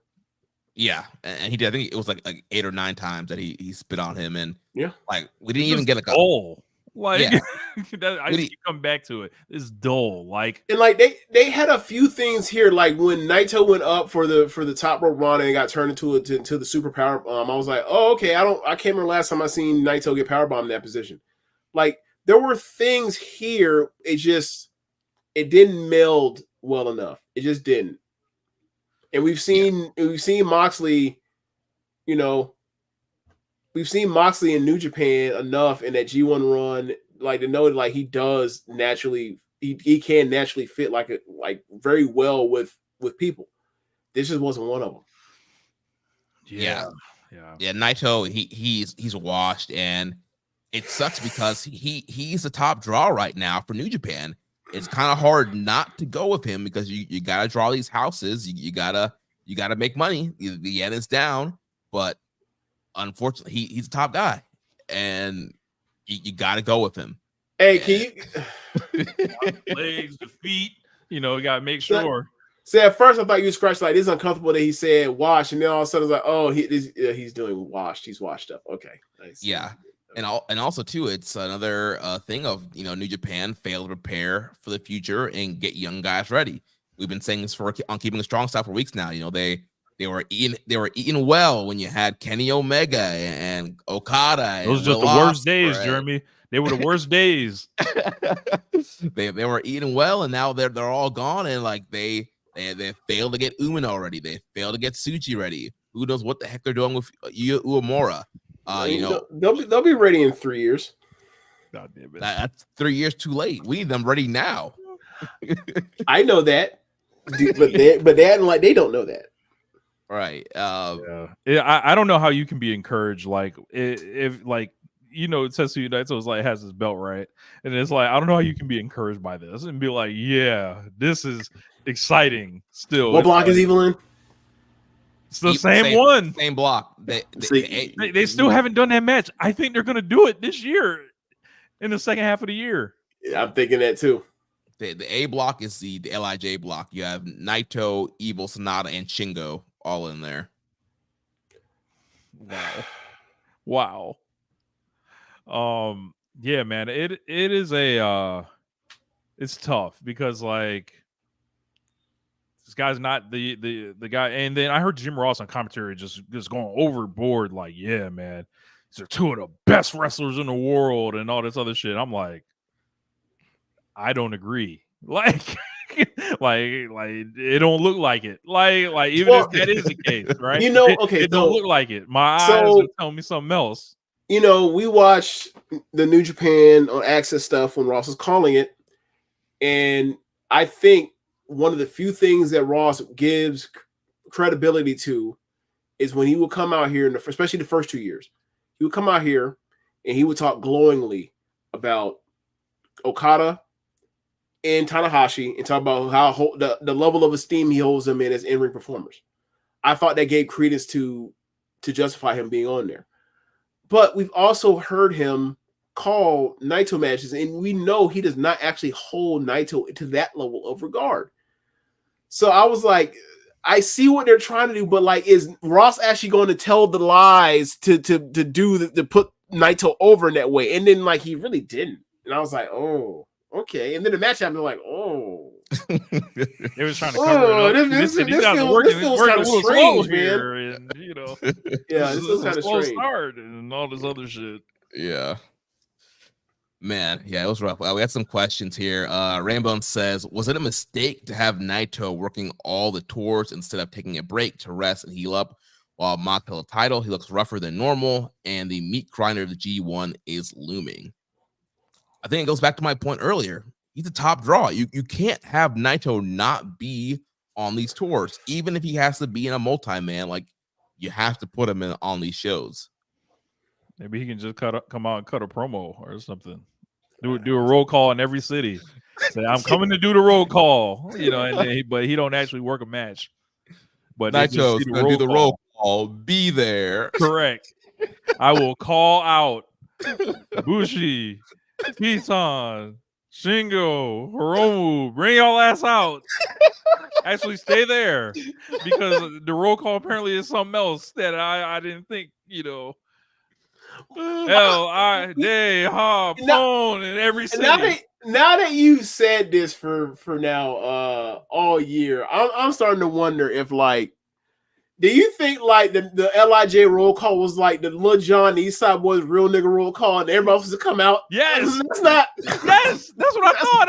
When I hear a roll call, I'm like, bro, all right, play Shingo's music, bring his ass out here, and then they all get in the ring. They put their hands in a circle. They say LIJ. They point at the crowd. They all get in different corners, like and raise the roof, and almost like a curtain call. Correct. And then they play the Naito superhero music, and then they walk out the dome. They take a picture at the top of the fucking joint, and then everybody takes their ass home. That's what I thought the roll call was, but apparently it is not the real nigga roll call. Apparently.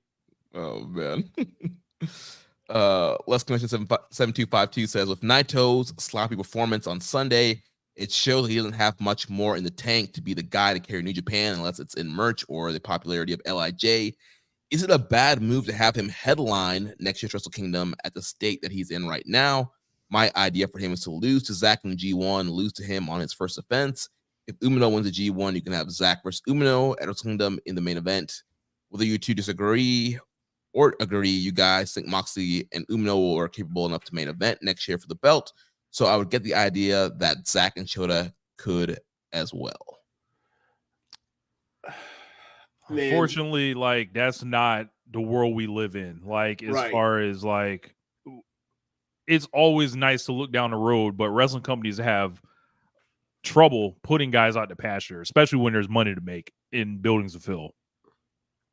Yep. Yeah. I just don't think it is. I don't think it'll be anything short of malpractice to put two people in the main event of the Tokyo Dome, and one of them's not Naito at this stage right now. I think that, like what, Jeremy, in your opinion, what is the very best singles match that New Japan could put in the main event of the Tokyo Dome this year? On January 4th, 2025. I would say either Naito and Zack or Naito and Shingo. Not Shingo and Saber. Well, I mean, if you're saying leave Naito out, no. If you were trying to put on the best match you possibly could, you trying to get the 6 stars or whatever the fuck, 7 stars, 8 stars, whatever, the best, you trying to have the match of the year from New Japan roster. What are you putting in the Tokyo Dome main event? Yeah, it'd probably be Shingo and Saber. Yeah, they're the two top workers. They have incredible chemistry. That would be right. You can't do that. They can't get away with that. And it's just, that's where they are. Like, trying to push the button on Tomohiro Ishii. Yeah. If you want a great Naito match, you can always do Ishii and Naito in the Dome. Sure. Yeah. Hey, I'm with you, Josh. What you say, Rich? I said I'm with you, Josh. The hard thing is, again, all points back to Naito being a draw. If this was, it's not like a e-booking game where you can kind of pick what you want. There's a Journey of Wrestling game where you can kind of book your stuff. I did a Zack Umino main event. It got 5.5 stars. Umino won, became a new face of the company. Like that can't. That's not always going to happen. Like it's fantasy land, right? You got to book something that's going to draw. And then hopefully it's great as well. And so I have a hard time seeing Naito not be in the Tokyo Dome main event. I think it's probably going to be, I don't know. I have a hard time because to me, all the guys I would say should face Naito are all in the same block as him. Shingo, Umino, and Zack are all in the A block. And traditionally, a lot of times the winner comes from the opposite block, which makes me think, Tsuji could be that kind of dark horse to win. And I think with Wrestle Kingdom being on a Saturday, you can swing a Tsuji versus Naito main event. I think that would be a great thing to kind of get Tsuji up and running. But again, I don't know if they want to go that route of having a more established a Zack or a Shingo. I mean, in there. it would be a very good story given that what happened in when he got the title shot after winning New Japan Cup. It would be a nice story of something besides Sonata or Evil. I was about to say we ain't going back to Sonata. No. Oh man. Please no. MJ asks, he says, I'd say this is as a big Naito fan. Brother is washed. He's half a step ahead of Tanahashi in physical capability. I worry he's going to get hurt. So he's going to hurt someone in the ring. What's the succession plan for their biggest draw? Let go and let God deal with it, because I don't they do Naito and Hiromu? Because they refuse to move him up to heavyweight. That's the best drawing match they could do.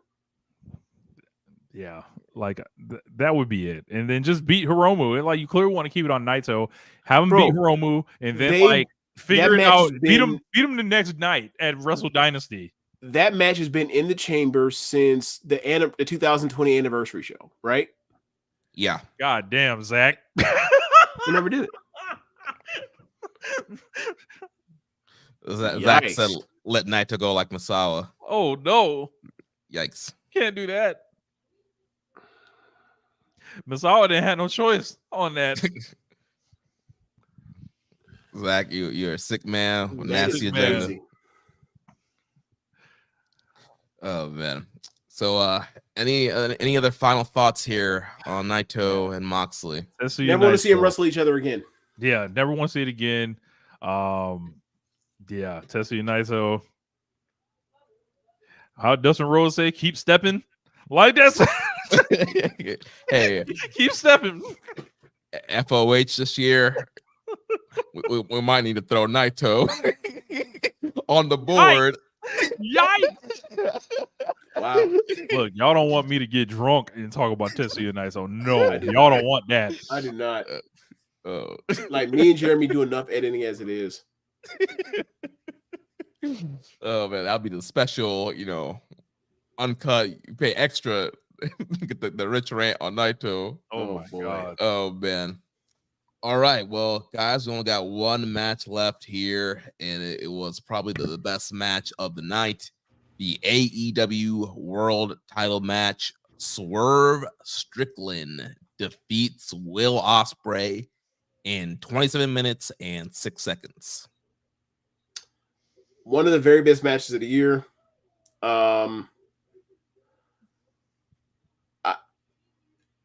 Just going back real quick, I think a part of the reason that or one of the things that hurt crowd reaction to Naito and Moxley was I think people also wanted to get to the main event too. This was the best built thing in AEW. It is two people that have been racing each other at the top of the company. One person got to the title first. One person just was getting their feet wet in the company in spectacular matches.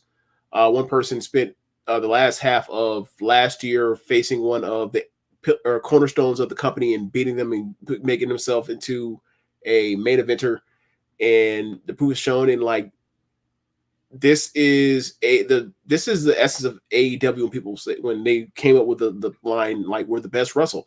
The best wrestle and the best wrestle each other in high leverage, high stakes moments, and they put on great matches. And someone gets pinned and someone loses, and they'll see each other again. But the idea is to make two stars instead of just one when you can. And I thought this accomplished that. This cemented Swerve's title reign. And this also, for me, cements Will Ospreay is going to have an incredible chase to get this title. And it's going to feel so rewarding when he finally gets to it. And, me and Rich were talking about this early in the year, the way this was going. And while, people like Dave Meltzer was like, hey, he's the best wrestler in the world, put the belt on him 6 months in. It's like, nah, man, there's more to this than just going straight to that. This is a pretty, consistent or, in general, a pretty good, run of booking at the top from Tony Khan. Trust that he's going to pull through on this one. Trust that, like what you saw with Hangman and Swerve, and Swerve in the Continental Classic is real. The momentum is real. People want to see him win. People want to see this. Like, listen to the crowd reaction. This was 50-50.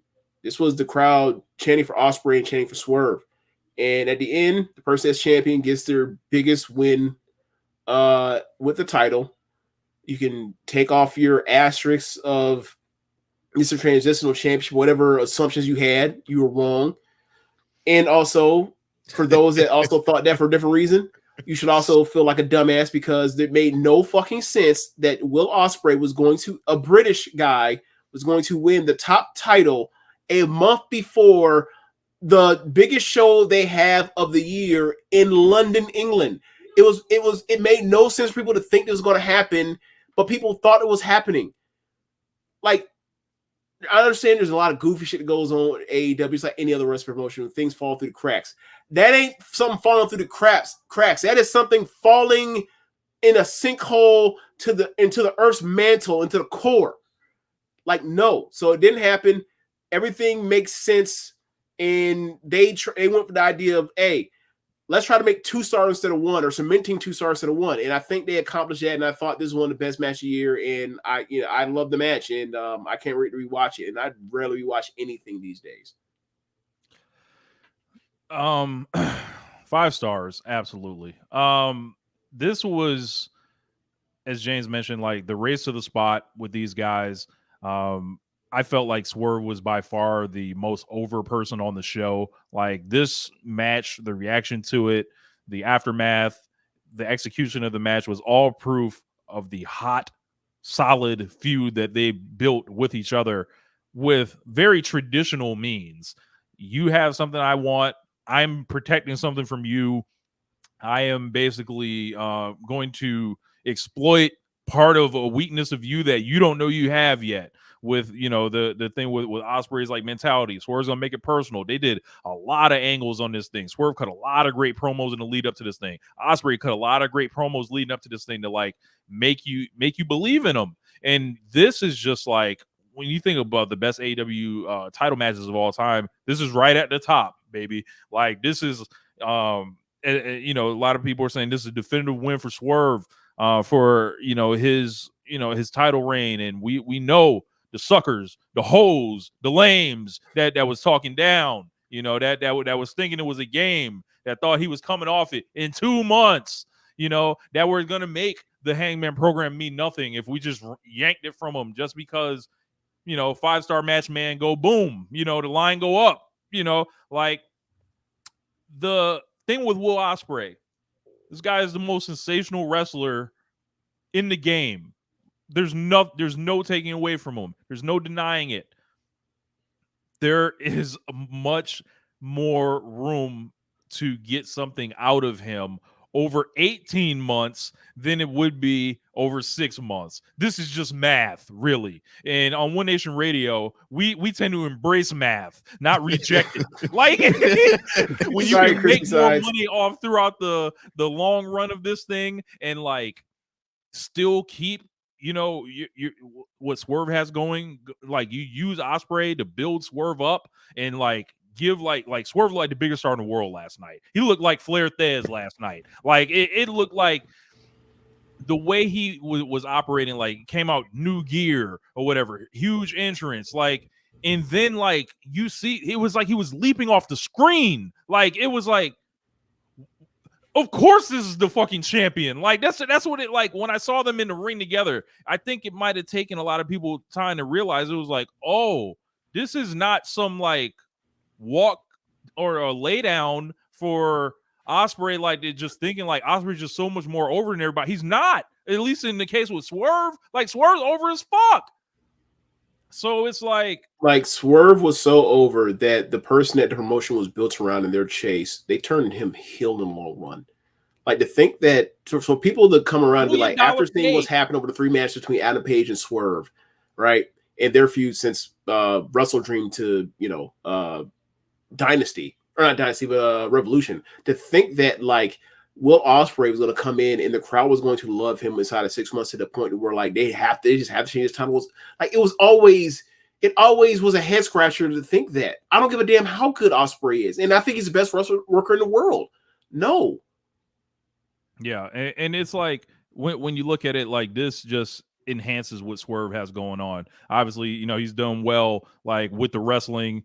You know, he's got 4 defenses already. This is going to be 11,000 paid house. This is going to be $1 million gate. Those go under his drawing record right there. So like this is like such an important thing, I think, to take notice of. And a lot of people either didn't want it to happen, they rooted against it, they didn't understand the direction it was heading. They have psychoanalyzed Swerve being the champion for reasons of him being black. They have psychoanalyzed this thing from him being compared to other people with championships. It's like, no, this guy's something new.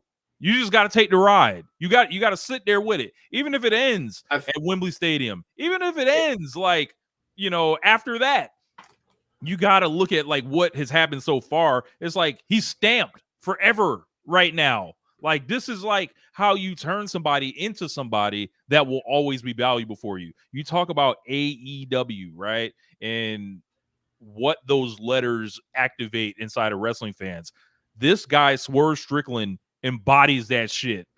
Betting on yourself, like doing things your way, presenting your character the way you want to present it, and it getting over and it working. And he's bringing it. The Jim Jones thing, that was cool. Whole arena singing "We've like that." You know, Jim Jones is like not new or anything, but it's just like, yo, it's Jim Jones that's coming out and introducing Swerve. And I believe they did like a gym workout video that's gonna drop sometime this week, possibly. So it's like Swerve is doing so many things beyond just your normal world champion, to where it's like you got to keep running with this guy. It was the right decision. It was a fucking classic match. Just so many so many incredible athletic feats that only these 2 guys are going to pull off. Like the Hurricanrana on the outside, all the reversals, like even the fucking Don Callis shit didn't bother me. It was just like, all right, whatever. And then he just cleaned them up, beat them clean anyway. So like,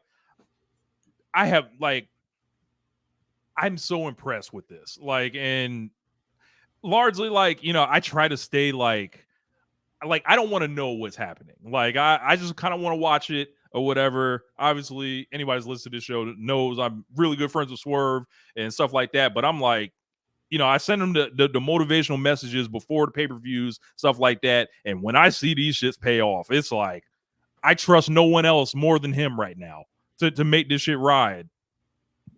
Yeah.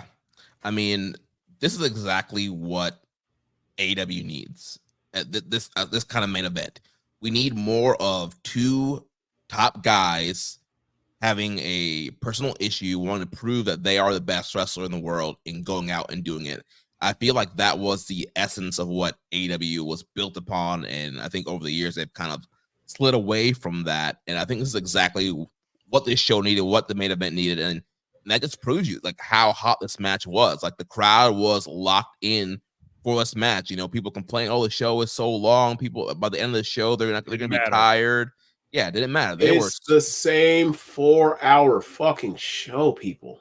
Sorry, Jeremy. No, you're good. No, but yeah, so they were locked into this main event. The crowd was there, and this is what you need. You need emotional buy-in, 2 top guys, and you know, you're probably looking at 3 of the biggest Will Ospreay fans out there. We've seen Will live so many times. You know, we were there, you know, New Orleans weekend, New York weekend, where he's, you know, opening one show, main eventing another show. He's doing a mid-card match, another show, like seeing him ride by and jump in cars and shit and drive off.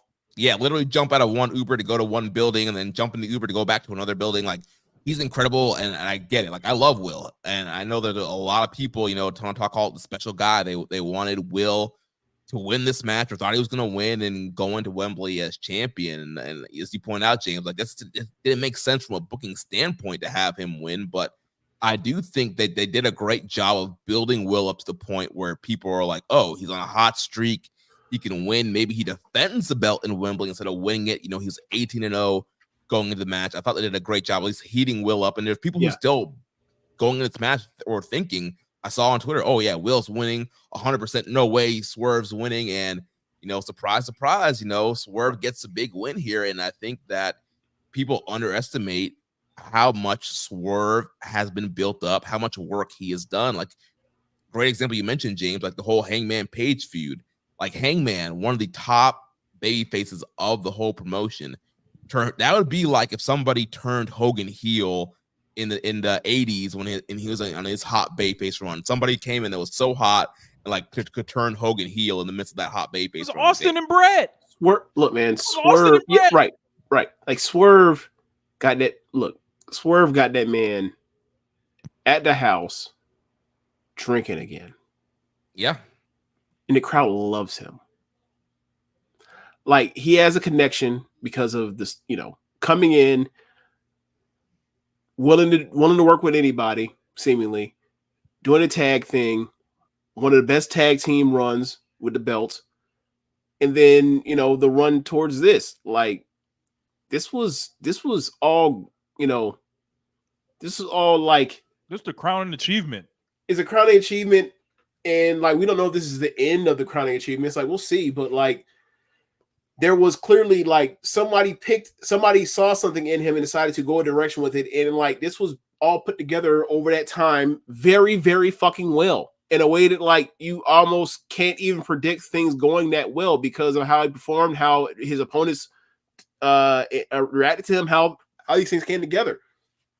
Like, I think we're gonna look back in time and be like, hey, Hangman Swerve is like one of the most successful programs, like as far as critically in major American history, pro wrestling history, because it's like, and then think about the time that it started. Like, it started during a time where the promotion's in chaos. Yep. Like, there's an argument that this feud turned the promotion around, like, and basically got us to like move on from all the foolishness that was happening. Mm-hmm.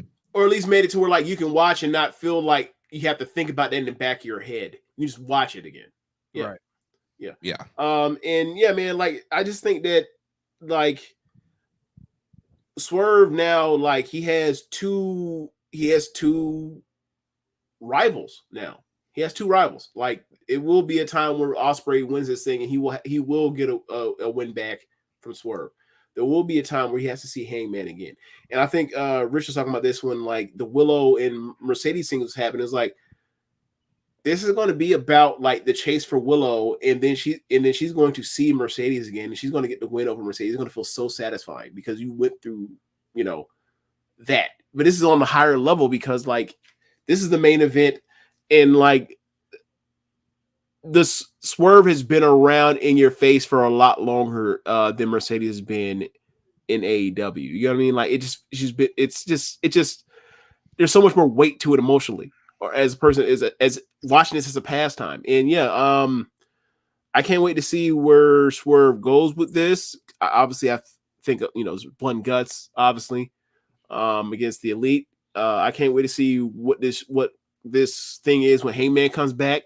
I can't wait to see what Ospreay goes. It could be MJF, whatever, going to Wembley. But like, I think we're pretty set for like a really solid, you know, summer in Wembley, of course, all in, of course. So yeah, like I thought this main event, regardless of this not being a show of the decade contender, like the first two Forbidden Doors were, like by the end of this match happens, I see the Shingo match, I get that ladder match. I'm like, hey man, this wasn't one of the greatest shows of all time, but this was still a great show. Yeah. And like, it, you know, at this point, you know, Will Ospreay is Mr. Forbidden Door. He's Mr. Forbidden Door. Yeah. And absolutely. no matter how many of these we gonna have in the future, whatever else, this is his pay-per-view. Yeah, it's a really incredible match. We didn't really talk about all the spots in the match. I mean, there's just so much great stuff in the match, and just the opening sequence when they're exchanging moves after the bell rings. This is like, all right, like this is what we came here bell for. Pop. And, yes, bell pop, crowd behind both guys. Incredible. We mentioned the Hurricane Rana spot on the floor, Swerve doing the pile driver on the barricade. Yep. Ospreay trying to go with I call it the super the Shingo finisher that he did at the Super Junior finals, where he does the super Oz cutter and then holds it and goes back up, go for the Stormbreaker. Stormbreaker, yeah, Swerve kicks out for a near fall. Yeah, I don't think of many people kicked out with Stormbreaker. Maybe Okada, but yeah, that's a super protected move, and they tied in the Storm Driver, Tiger Driver story as well. You had the whole Don Callis story. Like, this match hit on so many different beats, so many different levels. It accomplished so many different things. It established Swerve as the dominant world champion that will do what it takes to win his title. And then also we got this, we're going to in the next chapter now, this whole Will Ospreay, Don Callis story. We're finally probably going to get that breakup, hopefully, eventually. And that's probably going to play into what's going to happen at Wembley and potential rumors of, United Empire coming back together with Kyle Fletcher and Mark Davis when he comes back from injury. There's so much stuff there that they can do with both of these guys. And I think the booking is so laser focused right now going into Wembley. We were getting like matches announced for Dynamite and Collisions and Rampage like we haven't had in a while now. And we got the Beach Break coming up this Wednesday. We got Blood and Guts coming up. We got Wembley coming up. It seems like right now that there's a plan, there's a focus, there's certain people that are trying to build up, and Swerve is at the forefront of that. And people, they're gonna have to recognize that. Like this, he's a top star. He is established main eventer. This world title run has solidified him. He's a guy you can always go back to. I know AEW is not as hot as it was a few years ago, but you look at Swerve's quarter hours, he's been drawing very well. He's having great matches, and he's definitely become a reliable guy. And I think it's going to be interesting to see kind of where his trajectory continues to go as stuff moves forward. A lot of people had to shut the fuck up, honestly. Yeah. And to be honest, right, just skeptically, right, knowing the history of American Pro Wrestling, like, I can see why you ride the conclusion that Swerve was transitional champion. This bucked that trend. Mm-hmm. And quite honestly, thanks. Like, this should not be the thing where it's like, oh, this guy's doing great quarter hours. Oh, this guy has one of the greatest feuds in the history of the company. Oh, this guy had a feud of the year contender last year. Oh, this guy's having a great title run, great matches, is carrying the promotion narratively, more or less by himself in a way that few people ever have. Let's take the belt off in 2 months. Yeah. Why? I think so to get a belt taken off him in 2 months because the history of people that look like him and everywhere else over 100 years in this fake sport. Like, that fucking sucks. I'm glad this happened. Yeah. So yeah, there's that.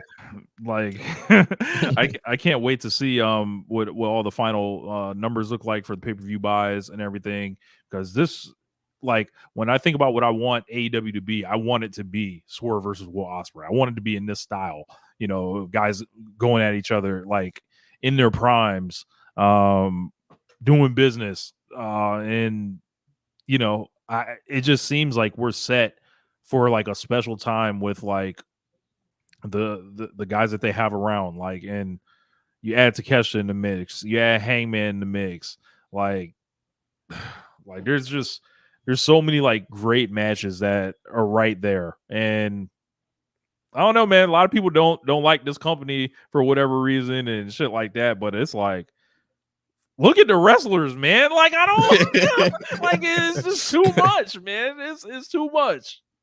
Yeah, it's incredible wealth of talent. Yeah. Sir Sam said, amazing night for Swerve. Felt like the hugest deal. When do you think TK put his trust in Swerve and realized he could be the guy? Want me to go first? Yeah, you can go first. Swerve in our glory. Yeah, I think that's probably a good starting point there. Like that team got over. What was the match that went off? The first match. All Out 2022. Yep, right there. Yeah. Like I think that's the genesis for the story of Swerve Strickland obviously starts like Revolution 2022, but chapter 1 like is right there in that match. It's like, oh, like this guy is clearly the MVP of this match. Like, and you know, when I look at the team just on itself, it seemed like the team was kind of designed to spotlight Keith Lee. This could have been all Right. Keith Lee's or Right, whatever. like it seemed like, you know, they did the whole Shaq Kobe thing, and that was supposed to be ominous. It was like, oh, the person that's going to stab the back is going to be Kobe, right? And then it just, you know, it didn't work out that way, which actually ended up being a benefit that it didn't turn into just that obvious. Yeah, and then like after that, it's like, you know, Swerve floated for a little bit, but I think what happened was Swerve realized he came to Tony Khan with value. He was like, yo, I have something that I can provide you while this, you know, weird time is happening in the company, you know, while Collision's getting off the ground, while Punk and all that shit and everything else. Like, yo, like booking's getting goofy, you know, a lot of people aren't losing clean. Like, it's like, yo, I'm gonna give you great matches and I'm gonna lose clean and be like a good soldier.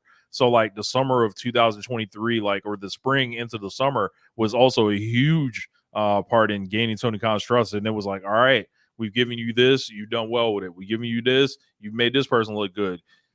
All right, we're gonna test you in this Hangman Page feud, and then you put out one of them, you write your ticket after that.